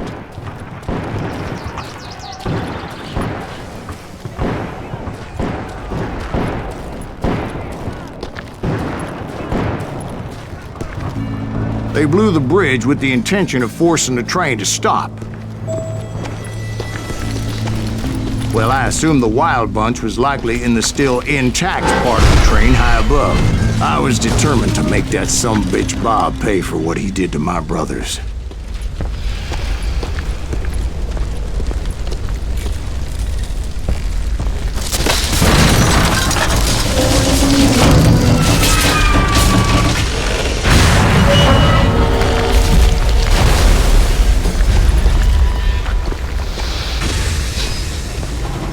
I found the device they used to blow the tracks, so I knew I was headed in the right direction. My ears are still ringing from blowing up that bridge. What'd you say? I can't hear a goddamn thing! Well, I made my way off unscathed and came upon a few members of the gang and had no choice but to dispatch them. From there, I had to negotiate an even more precarious route. But first, I would need to get my ass out of there.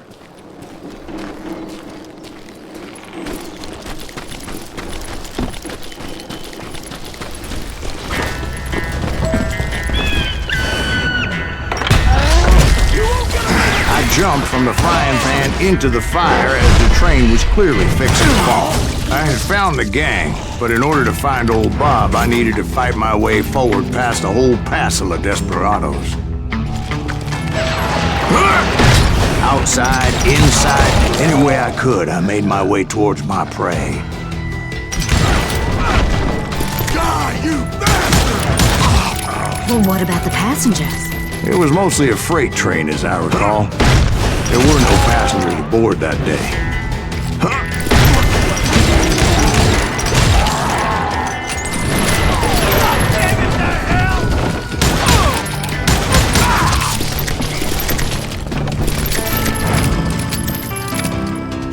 As I mentioned before, I am not fond of heights.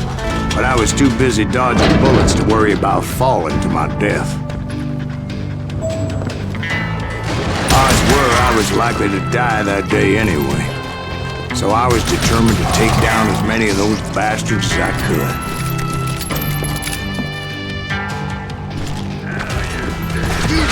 At times it was like shooting ducks in a shooting gallery. The only difference is these damn ducks shot back. Almost as good as me.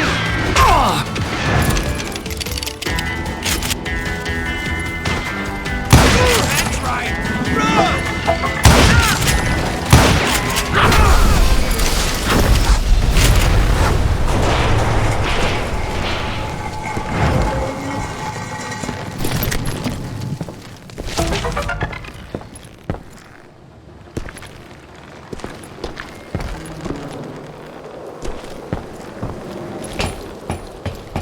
I kept hoping the law would show up and give me a You hand. mean like that giant Pinkerton posse that I read about?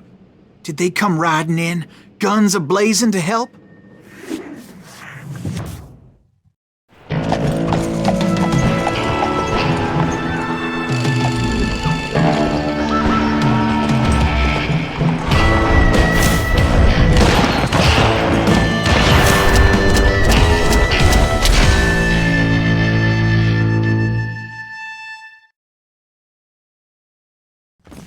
Help?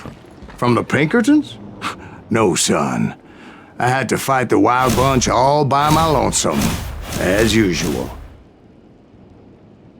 Who the hell is that? Get out of his mind! Take cover! Retreat! Retreat!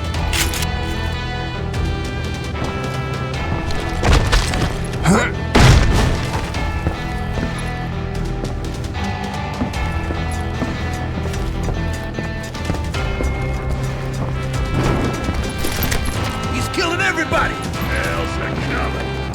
We'll kill them all! Run!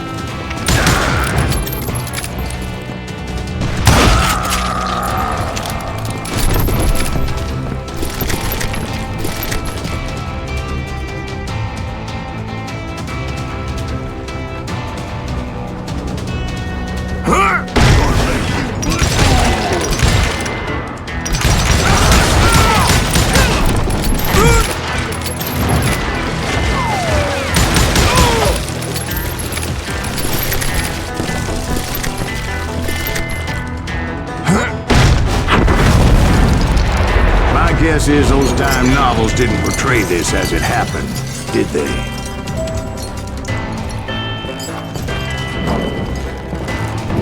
Only a few stragglers were left, and I had to cut them down pronto if I was going to stay on old Bob's trail.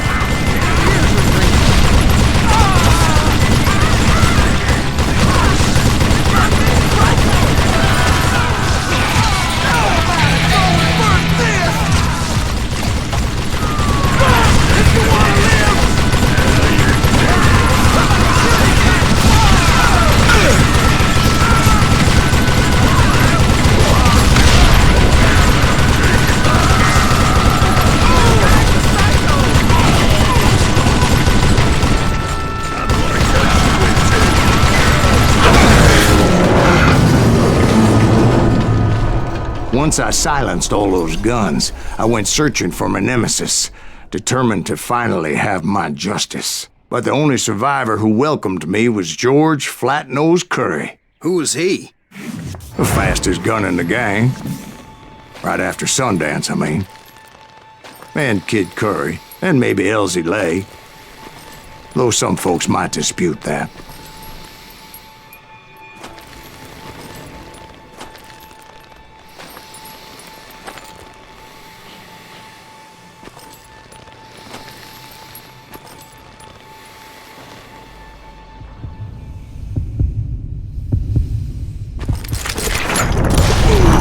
On that very same day, Butch Cassidy and the Sundance Kid decided to leave the Wild Bunch behind and decamped for South America.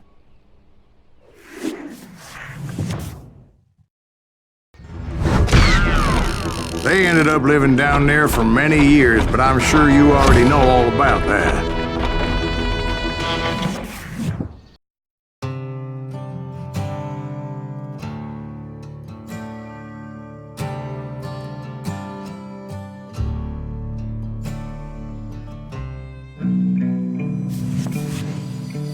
I tried to find Bob Bryant, but it was as if he'd disappeared. Sometime later, I heard the Wild Bunch was back together. Kid Curry escaped from jail, and now he was running the whole shebang. So I took to their trail, as I was still in pursuit of my brother's killer and hoped that he was back with him.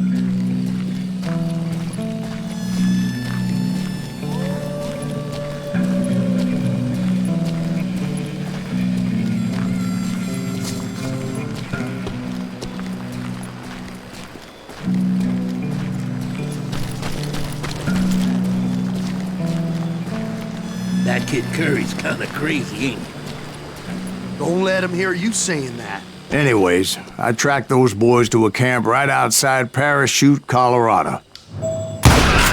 Who's shooting at us? We're under fire! Being outnumbered, I didn't bother with a warning shot. I just started taking those bastards down.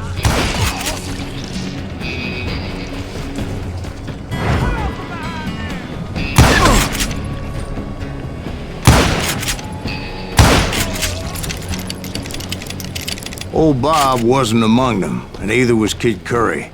I could sense him close by, however, plotting something nasty. I just needed a clue as to their whereabouts.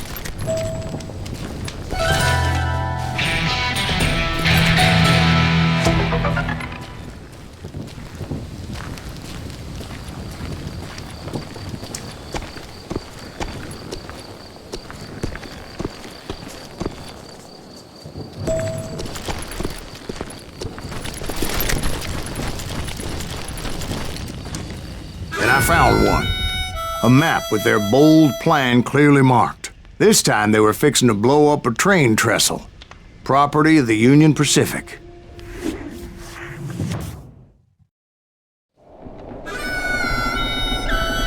The plan clearly indicated how they were fixing to undermine several of the weakest wooden supports.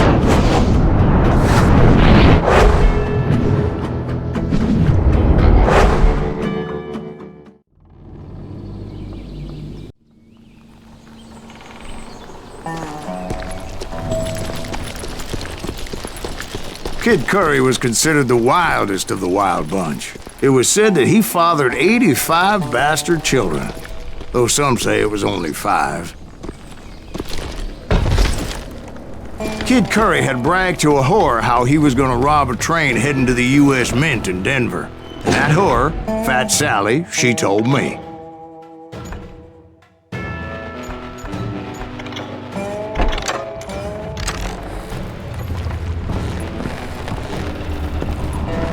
The bridge was rigged with dynamite, so I decided I'd best be careful confronting those bastards.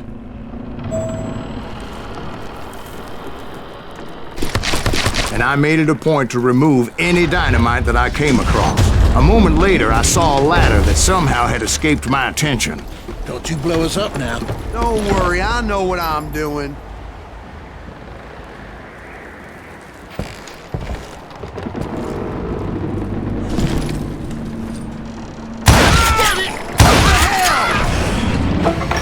But the Wild bunch did not take kindly to my presence and attempted to blow my head off. It appeared the kid had found a number of new recruits to bolster their ranks. What happened next? Well, having removed the first bundle of dynamite, I decided I might as well remove the other one.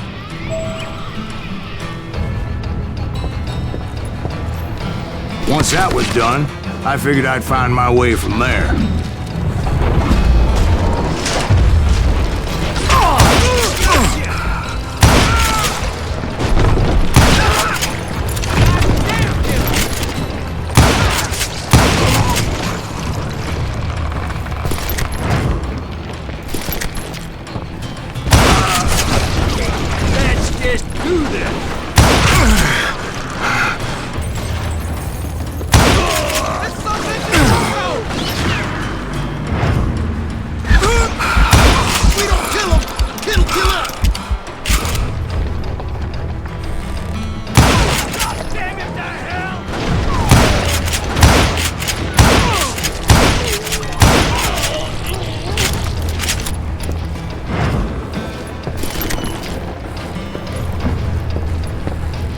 Ready to meet your maker. Still standing. So, what happened then? Had to remove more of that damn dynamite.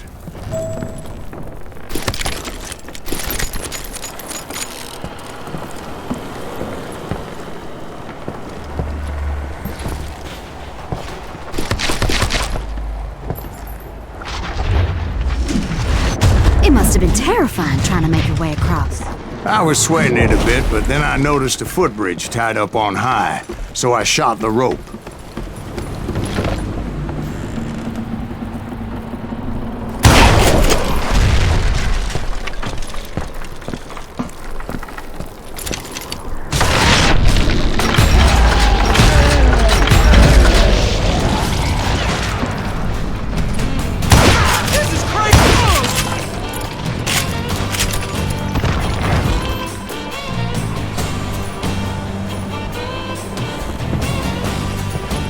So that was all the dynamite?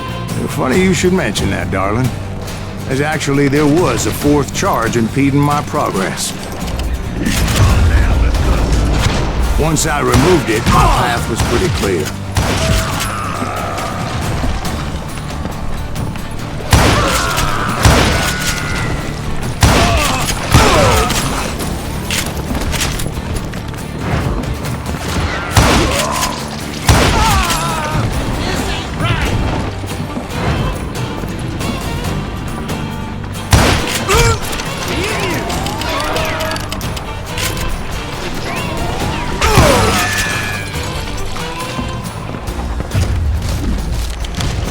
So I proceeded onward and realized that that way just wasn't gonna work.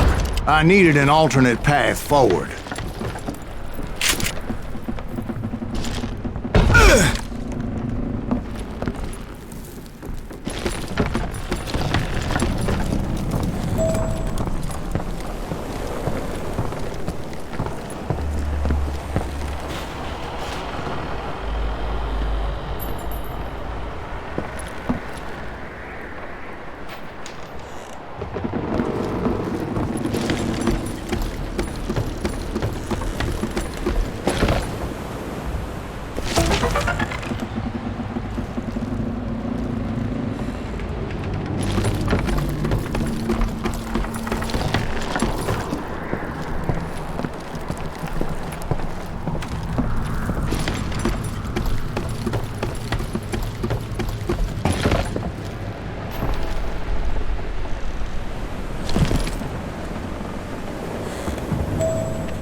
Luckily, I found a cave, and as I made my way back to the bridge, I saw something that concerned me. It was a long, burning fuse, and it was moving fast as hell.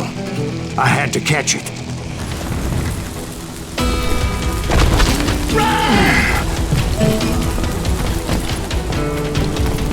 The burning fuse was so damn quick, I had to run like the wind.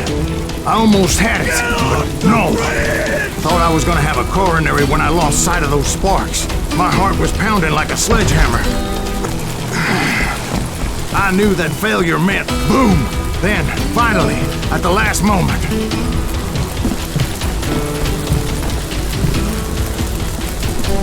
Whew. Of course, I was successful, or clearly I wouldn't be talking to you folks here today. Naturally, I removed the last dynamite charge. Well, it was a touching reunion. But by this time, I was thoroughly exhausted and dragging my ass as I was not a young man anymore.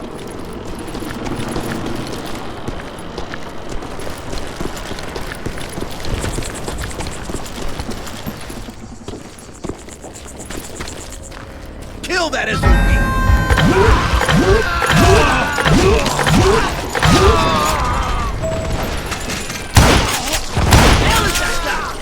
Crazier than Kid Curry asked me! Not even a damn fruitcake!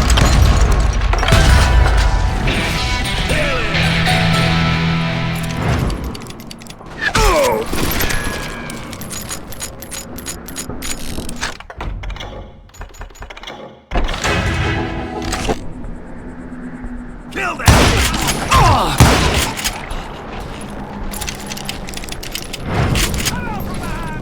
Just when I thought things couldn't get worse, Kid Curry opened up on me with a goddamn Gatling gun. It was hidden in this tunnel and pretty well shielded.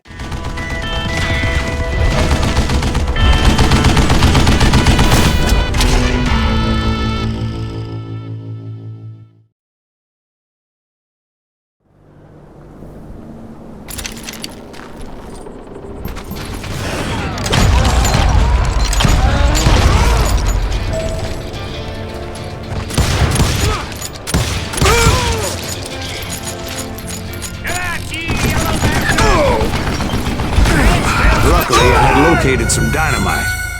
I still, however, had my work cut out for me.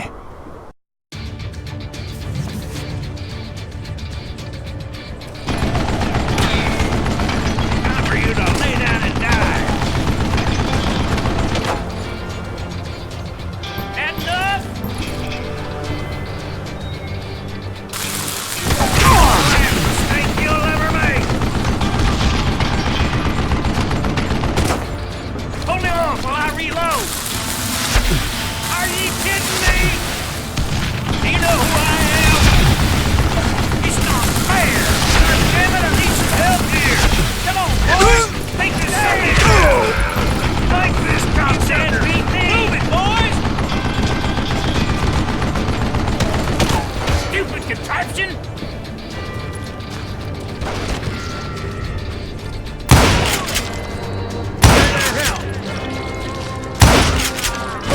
Ready for a belly shot? Get out of here, you coward! Yeah!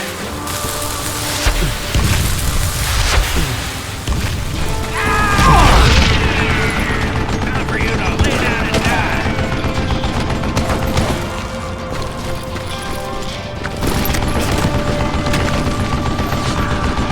Head smells like a chili!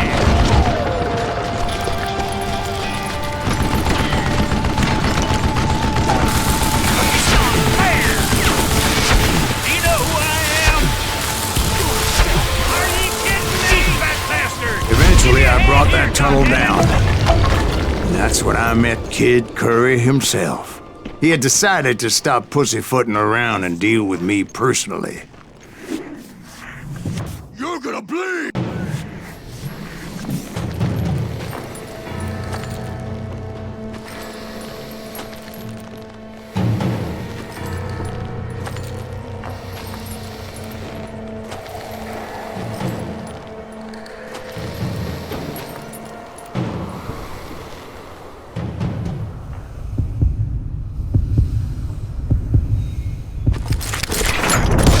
As fast as he was, I was just a bit faster. And as he lay wounded, I demanded to know the whereabouts of Roscoe Bob Bryant. He shouted at me. Is that what this is about? Bob went with Butch and Sundance to South America. You ain't never finding him.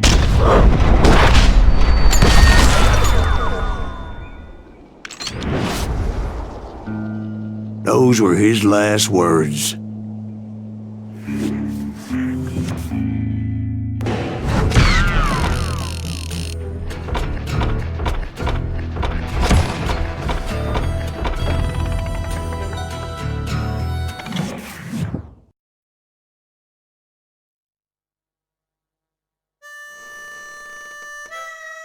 So, Bob Bryant got away?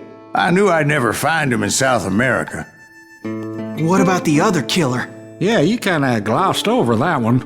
Well, I found Jim not long after my showdown with Ringo. At the time, he was riding with the James Younger gang. Did I neglect to mention that?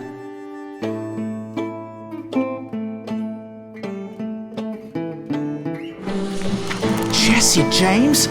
The greatest outlaw who ever lived? Jesse and his kin rode with Quantrill when he raided Lawrence, Kansas, and killed near 200 people, boy. Nothing great about that. And from there, him and his brother went on to rob banks and trains from Kansas to Missouri. Which is why there was such a rich bounty on their heads. 40 grand for both of them, dead or alive. That's one hell of a payday.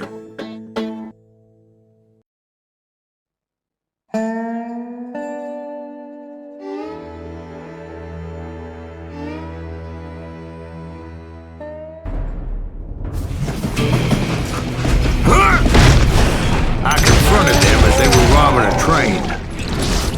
Bullets were flying at me from every which way. But I knew I'd have to fight my way forward if I was gonna find this Jim.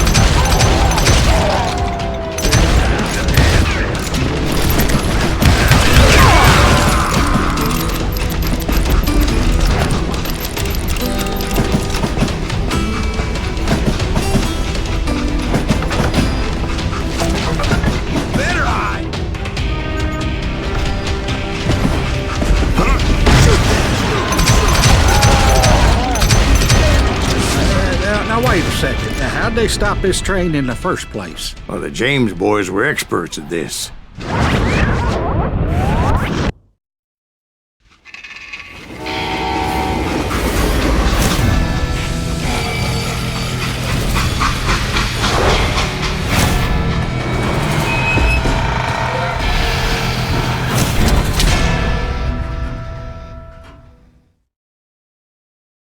They hopped a freight train having heard there was a big payroll in the express safe.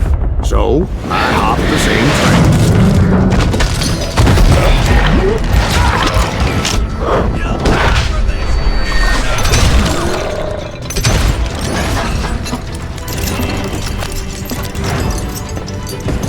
The James Younger gang was decimated after that little fiasco they had in Northfield, Minnesota.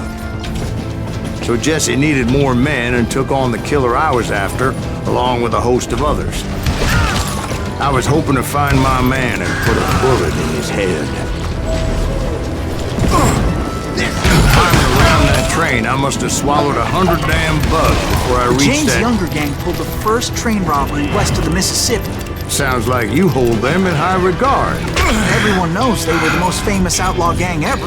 And you took them all on by your lonesome. Again. I'm finding this all a little hard to swallow, friend. Well, maybe you need to wash it down with some whiskey. By the way, did I mention that that train was flying down those tracks like a bat out of hell?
Excuse me, Ben.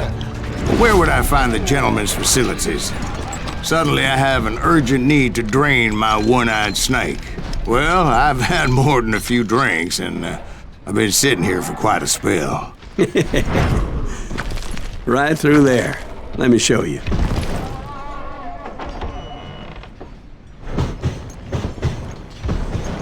I never heard so much malarkey in my life. You think he's bullshitting us? You don't think he's Silas Greaves? I think he's just some old drunk looking for some free liquor.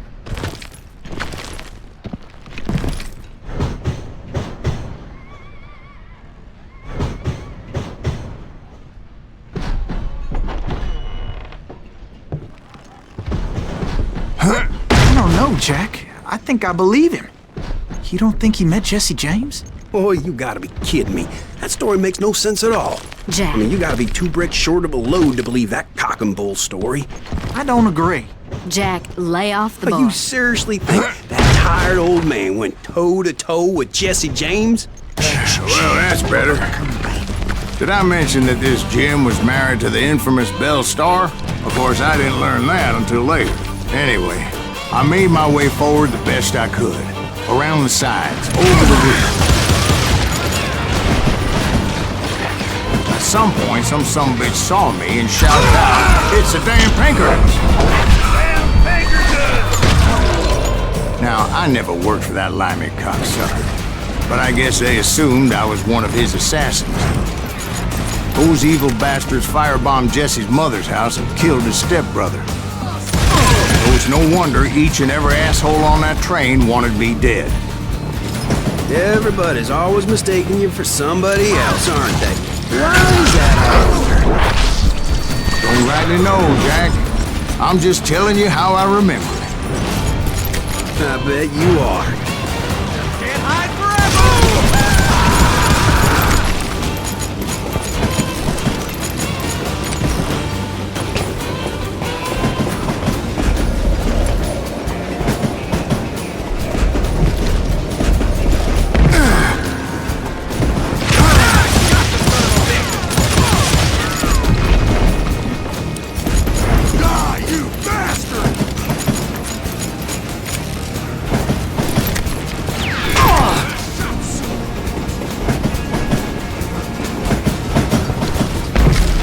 Across a flat car piled high with logs and had to come up with a creative way to make my way forward.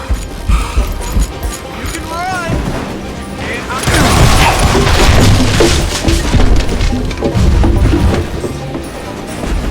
I wondered if I was ever going to find the front of that train, or the bastard I was after. Jesse hired a damn army after Northfield. Guess he didn't want to be outgunned like that ever again. Right about then, I was attacked by some asshole on a Gatling gun. Well, seems like you run into a lot of them. Asshole? Gatling guns. Yes, I did. Now, I don't remember how I took it out. It was either a bullet or dynamite. Where would you find dynamite? Does it really matter, Jack? You're messing with the flow of the story here.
looking for Jim and shooting any son of a bitch stupid enough to get in my way. And that included Jesse James himself. You can't!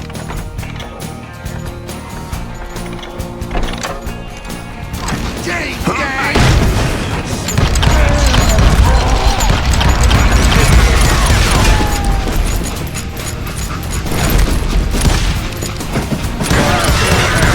Taking you with me.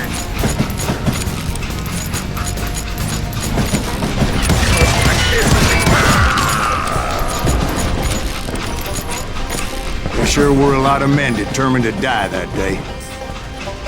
Yeah, you know you can't beat me.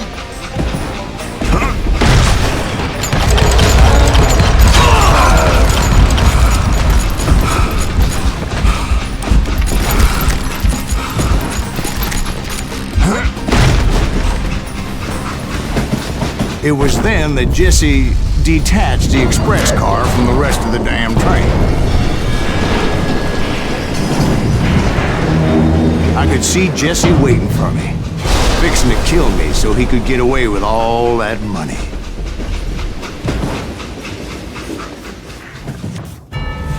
You had a showdown with Jesse James? Of course he didn't. Everybody knows that Jesse was killed by Bob Ford. Yeah, Jesse went out like John Wesley Hardin. Coward shot him in the back of the head. Guess it doesn't matter how far you run, does it, Ben? Your past always catches up with you.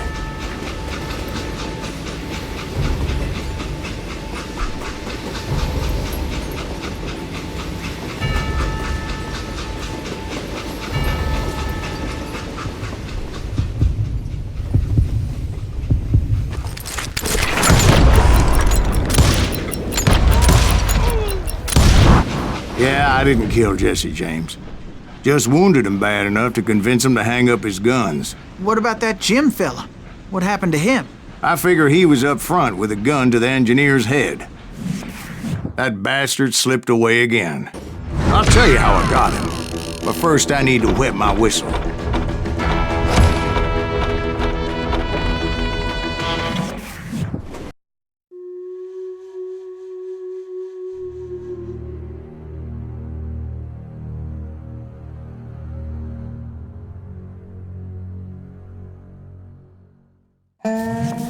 After my showdown with Jesse, I continued to track his brother, Frank, and that sumbitch Jim.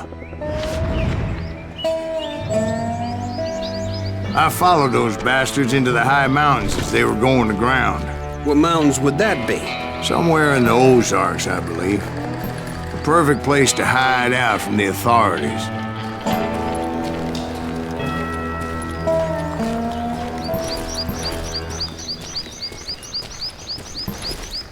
In fact, before I could find them, some Indians who fled the res and were hiding out from the military found me first. They probably thought I was a cavalry scout and didn't want me telling the military where they were. Injuns? Yeah, they could have been Cheyenne, but there was all sorts of renegades roaming the landscape back then.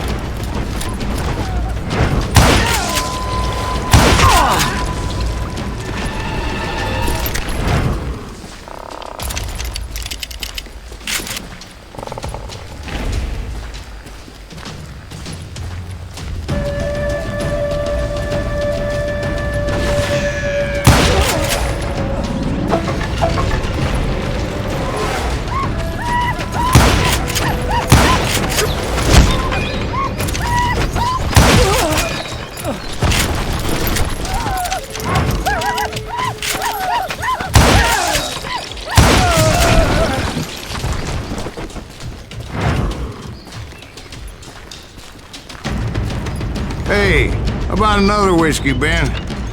Nothing better to soothe the troubled soul.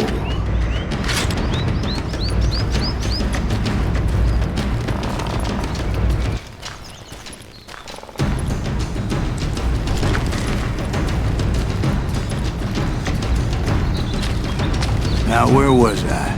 Indians, right. I had more than my share of run-ins with the Red Man. Like that time... Did I tell you about Grey Wolf? Yes, sir. You did. Ah, of course I did. In fact, I could still remember that old medicine man's words to me. Jesus Christ, we're back to that again? You carry great darkness in your heart. It will claim your soul. You will come to this place again and kill many more men, and the darkness will grow until it consumes everything you are.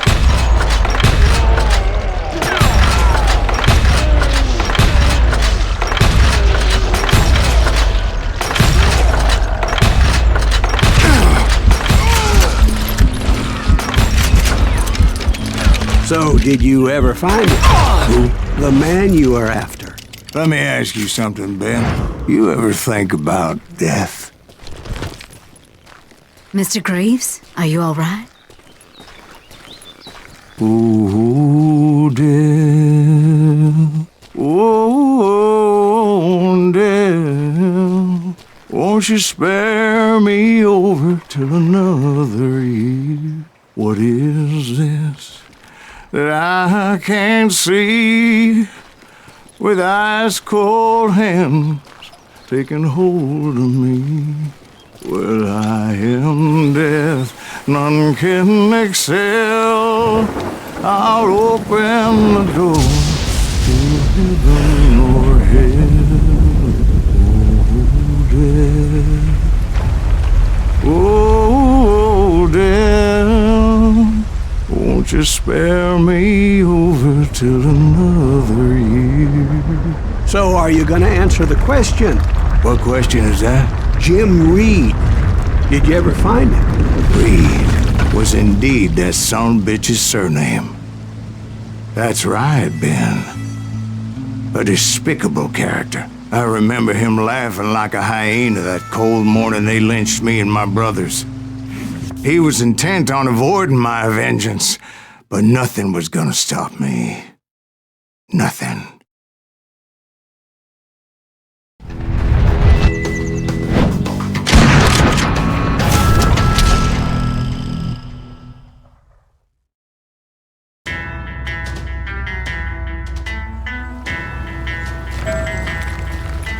I finally did track those outlaws down. They had long rifles with scopes and were well positioned to pick off any poor soul who came anywhere close.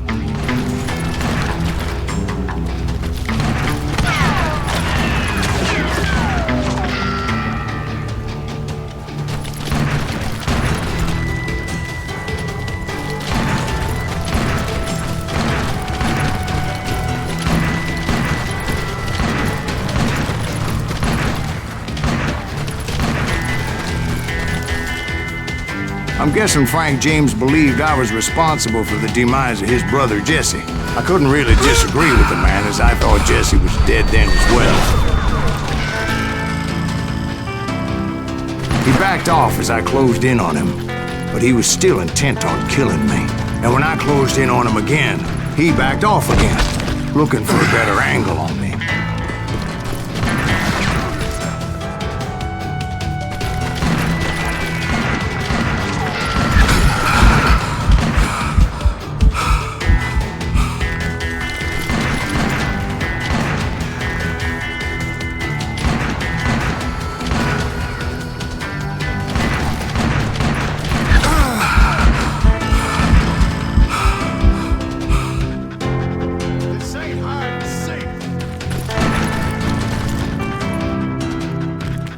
Hell, I can't fault Frank for wanting his revenge, as I was there for the same damn reason myself. At this point, I'm guessing you think Silas Greaves is a worse murderer than Jim Reed ever was. No, sir. A man who spent half his life killing somebody's brothers, fathers, sons. I think you were just looking for justice, sir. Is that what I was looking for, Dwight? Is that what it was? Justice?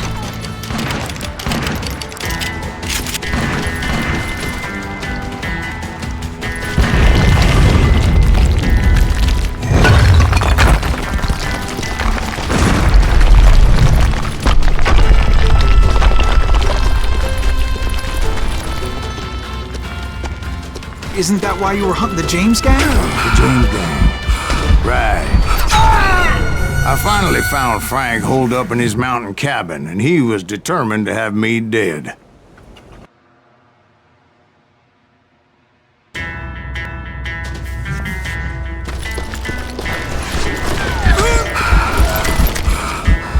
It was a pitched battle that could have gone either way. Luckily, I had some dynamite in my possession. Dynamite. On your person. A few sticks, just in case. It's always good to be prepared. Right. I'm just laying out the facts as I remember them, Jack. That son of a bitch! Take him out! He's just one man! Put him down! I want that bastard dead!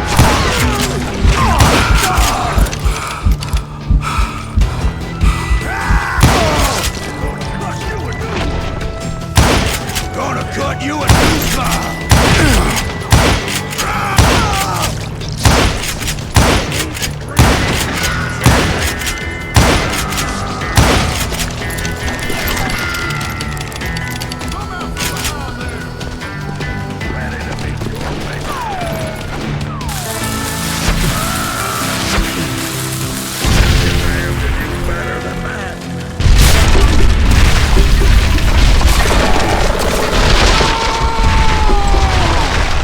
Shack?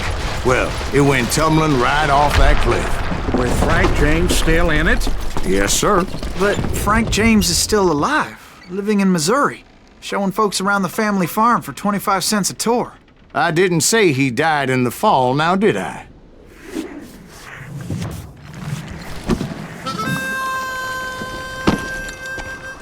I'm done with this damnable outlaw life! Kill me, don't kill me, do what you will! At this point, I just don't give a shit! I explained to Frank that I had nothing against him personally and that I was looking for someone else. You want Reed? Have at him! I never did like that bastard! I am done here! We parted in peace as Frank pointed out the path to my prey before making his way back down the hill.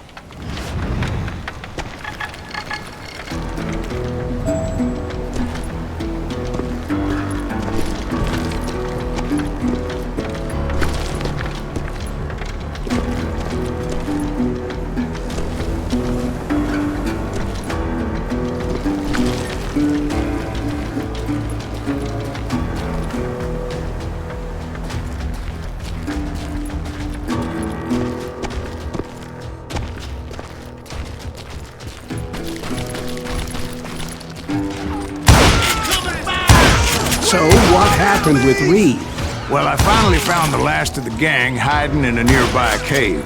First, I had to dispatch the lookouts, as I was determined not to let that murderer escape my revenge again.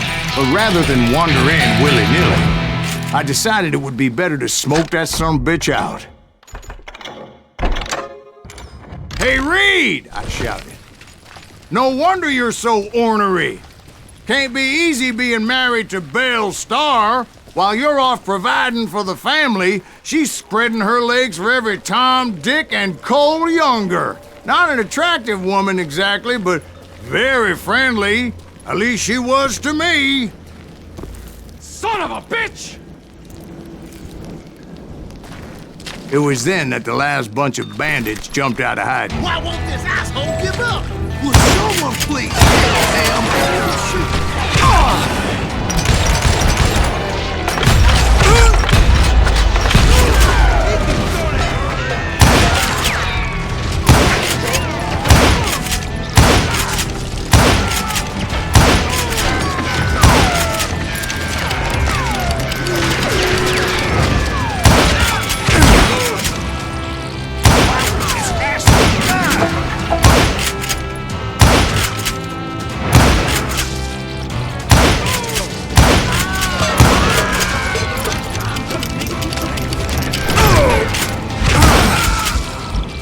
Eventually, it was just me and Reed.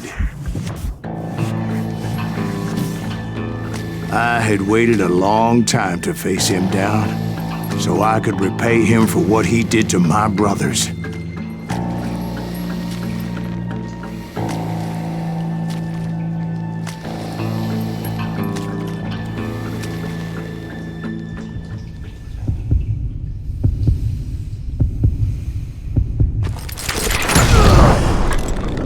repay him, I did.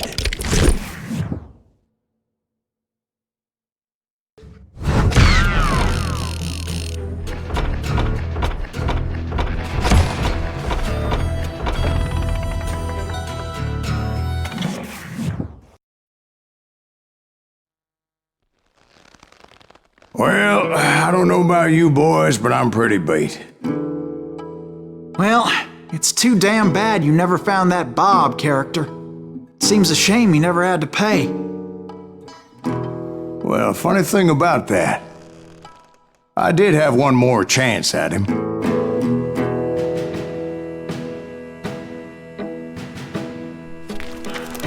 Six months ago, I heard that Butch and Sundance were back in the States and had gathered up some of their old gang.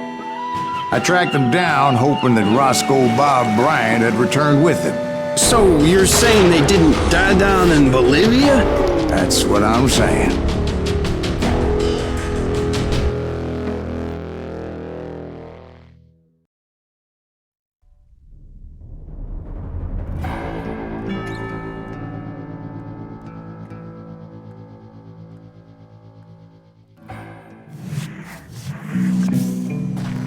For 40 years I had waited to get my hands on the last of my brother's killers.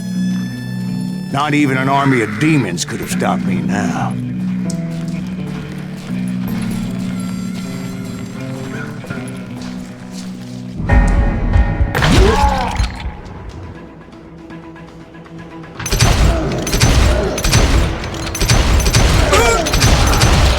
Both Johnny Ringo and Jim Reed fell fairly quickly. But the last one, Roscoe Bob Bryant, that son of a bitch had managed to escape my vengeance time and time again. I couldn't even be certain I'd recognize him after all those years. By now, he had to be close to 70. For all you know, he could have been dead. That thought had indeed crossed my mind, as did others. For instance, did my thirst for vengeance turn me into something worse than the man I was after? By this point in my storied career, I had killed more men than Bob Bryant ever had. I was furious as hell at that bastard for making me who I am. A man with no family, no friends, no purpose except shooting Bob Bryant dead.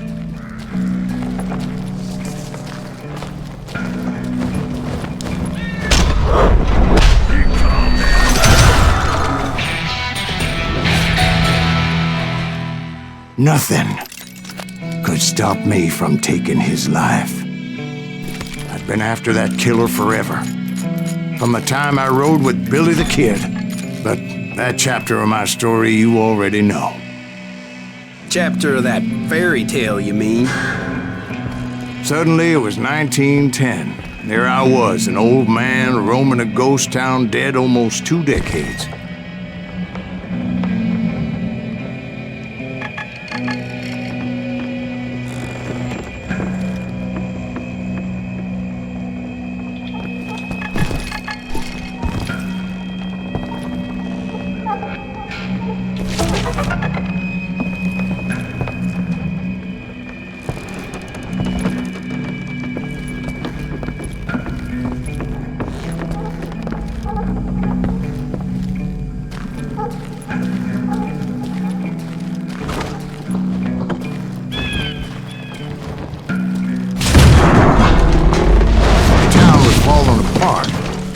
Just like me.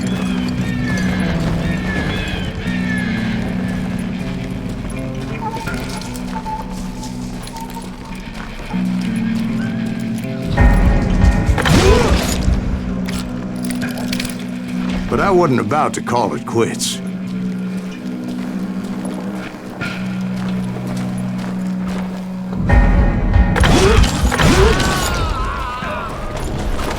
Even though the ghosts of my dead brothers were begging me to end what I started so long ago.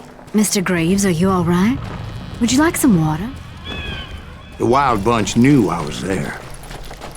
They were after a treasure they had hidden before they fled, buried in the grave of a dead amigo.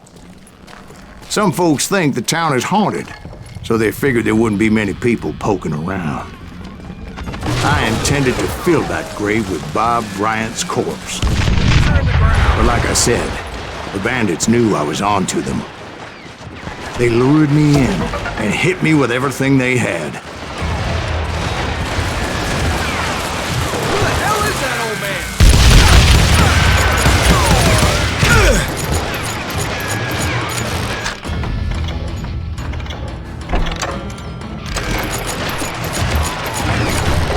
That old car ain't right in the head.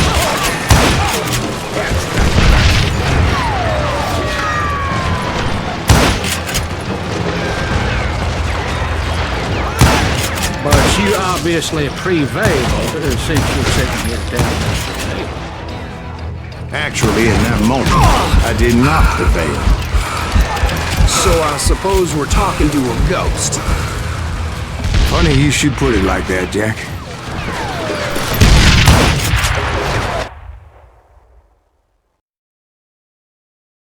Because when I woke up, From the dead? there was silence all around me. I could swear to God I saw Billy then. Billy who? Billy, the kid. William Bonney. He was shooting at me from a rooftop. Here, there, even over there. So I am right. You are titched in the head. Mr. Greaves, perhaps we should switch you to coffee? You see that old Indian again, too? No, but I did see Billy's killer. Patrick Floyd Garrett. He came at me guns a-blazing. But I knew that old war horse had died 2 years before. I wondered if maybe I was dead too and confronting the ghosts of my past. Perhaps all my sins were coming back to haunt me and drag me down to perdition.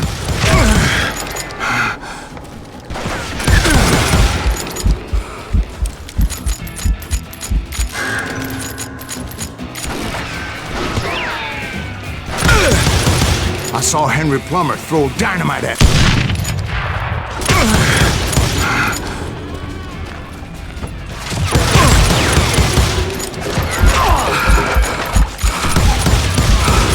And in the gates of the cemetery, I saw John Wesley Harding, just like I remember him.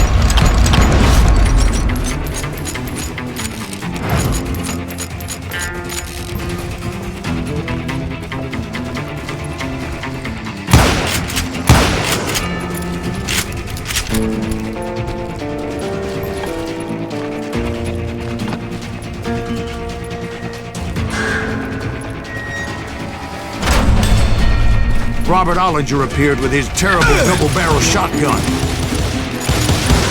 But no ghost army was stopping me. My father-in-law got hit with a fallen branch. He spent the rest of his life talking to dogs.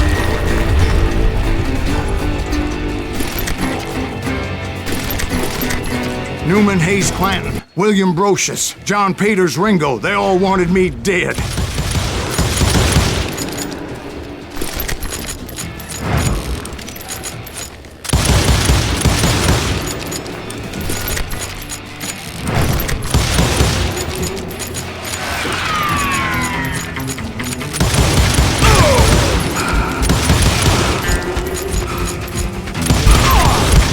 The Dalton brothers, Robert and Grattan, guardians of the Garden of the Dead.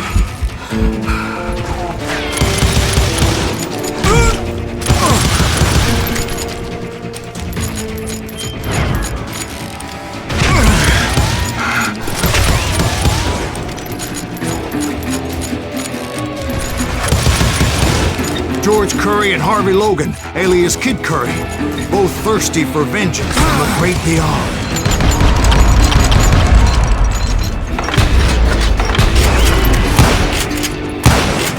Jesse, Woodson, James, and Jim Reed. Each one deader than the next. I thought I would go crazy. Thought?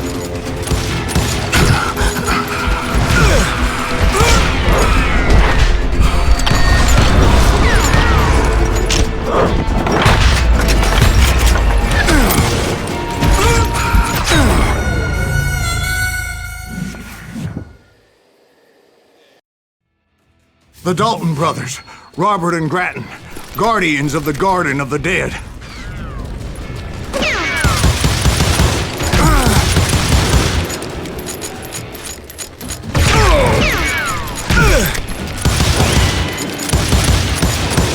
George Curry and Harvey Logan, alias Kid Curry, both thirsty for vengeance from the great beyond.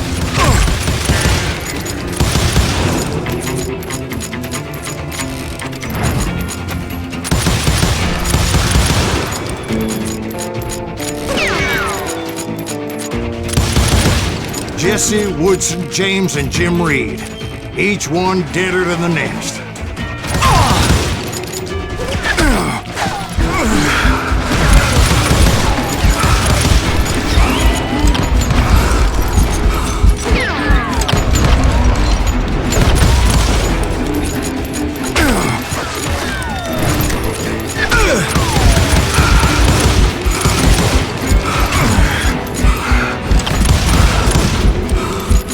Finally, I saw Harry Alonzo Longabaugh. The Sundance Kid? Like a general leading his legion of the dead. You told us before that you'd seen him alive. He was alive.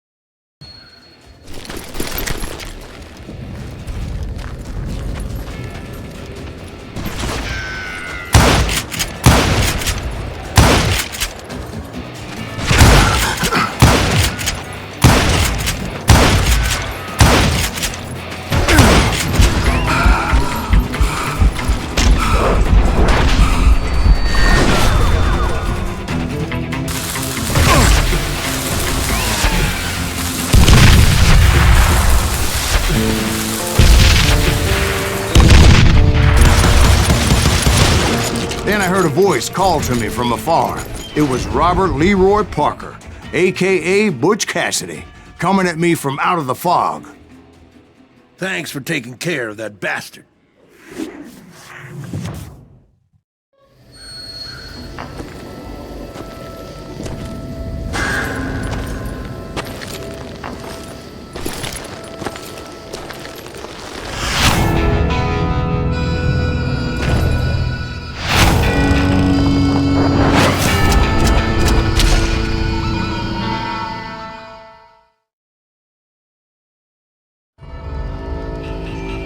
But the kid wasn't quite deceased. Not yet. Takes more than one little bullet to kill the likes of me, partner. Those two looked like they hadn't seen each other for quite a while. Clearly, they were no longer amigos. Shit. I was hoping I wouldn't have to kill you. You won't have to, Butch. I'm killing you first. I asked them about Bob Bryant, but they were too busy with their own heated conversation. Let me get this shit straight. You want my money and the love of my life? You frittered it all away, Butch.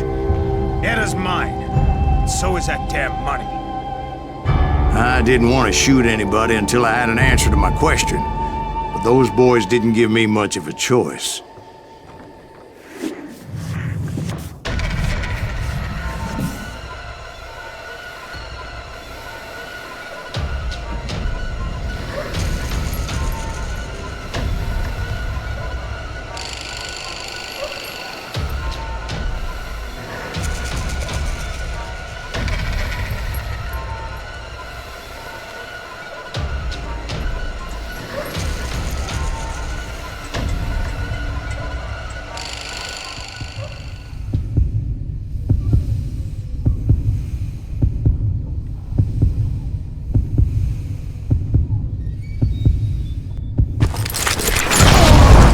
Butch Cassidy and the Sundance Kid died there in that cemetery not 6 months ago.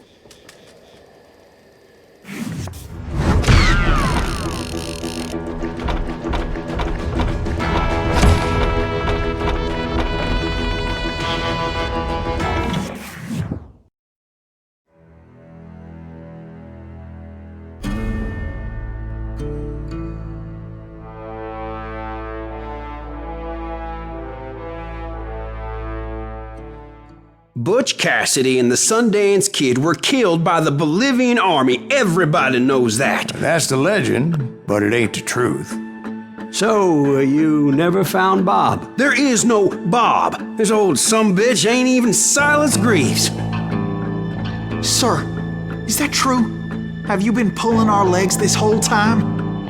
Well, not the whole time. Oh man, I think you've worn out your welcome here. Maybe you're right, Jack. Maybe it's time to pay. You see, Ben, or should I say Bob, your past always catches up with you.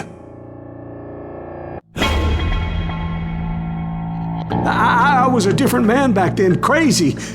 Drinking, I've changed my ways, I swear to you. If I could turn back the clock, But you can't, Bob.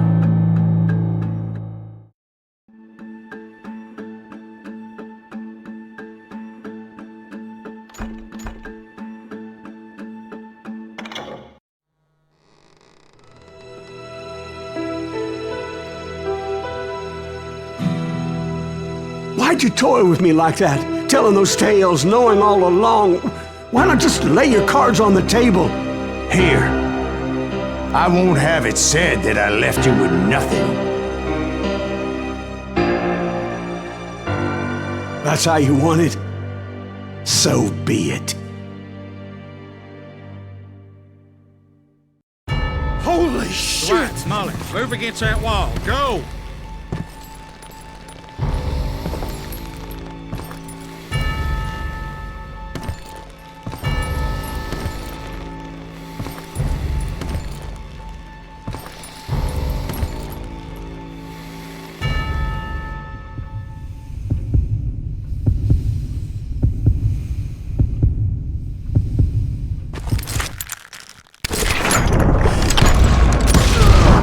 Oh my God! Oh, Jesus!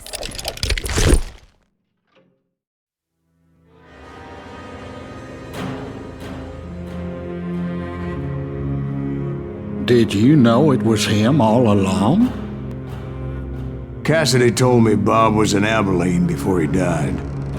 But I wasn't sure Ben was my man until he revealed how much he knew about Ringo and Reed. The coin, of course. Well, that was the last nail in that particular coffin.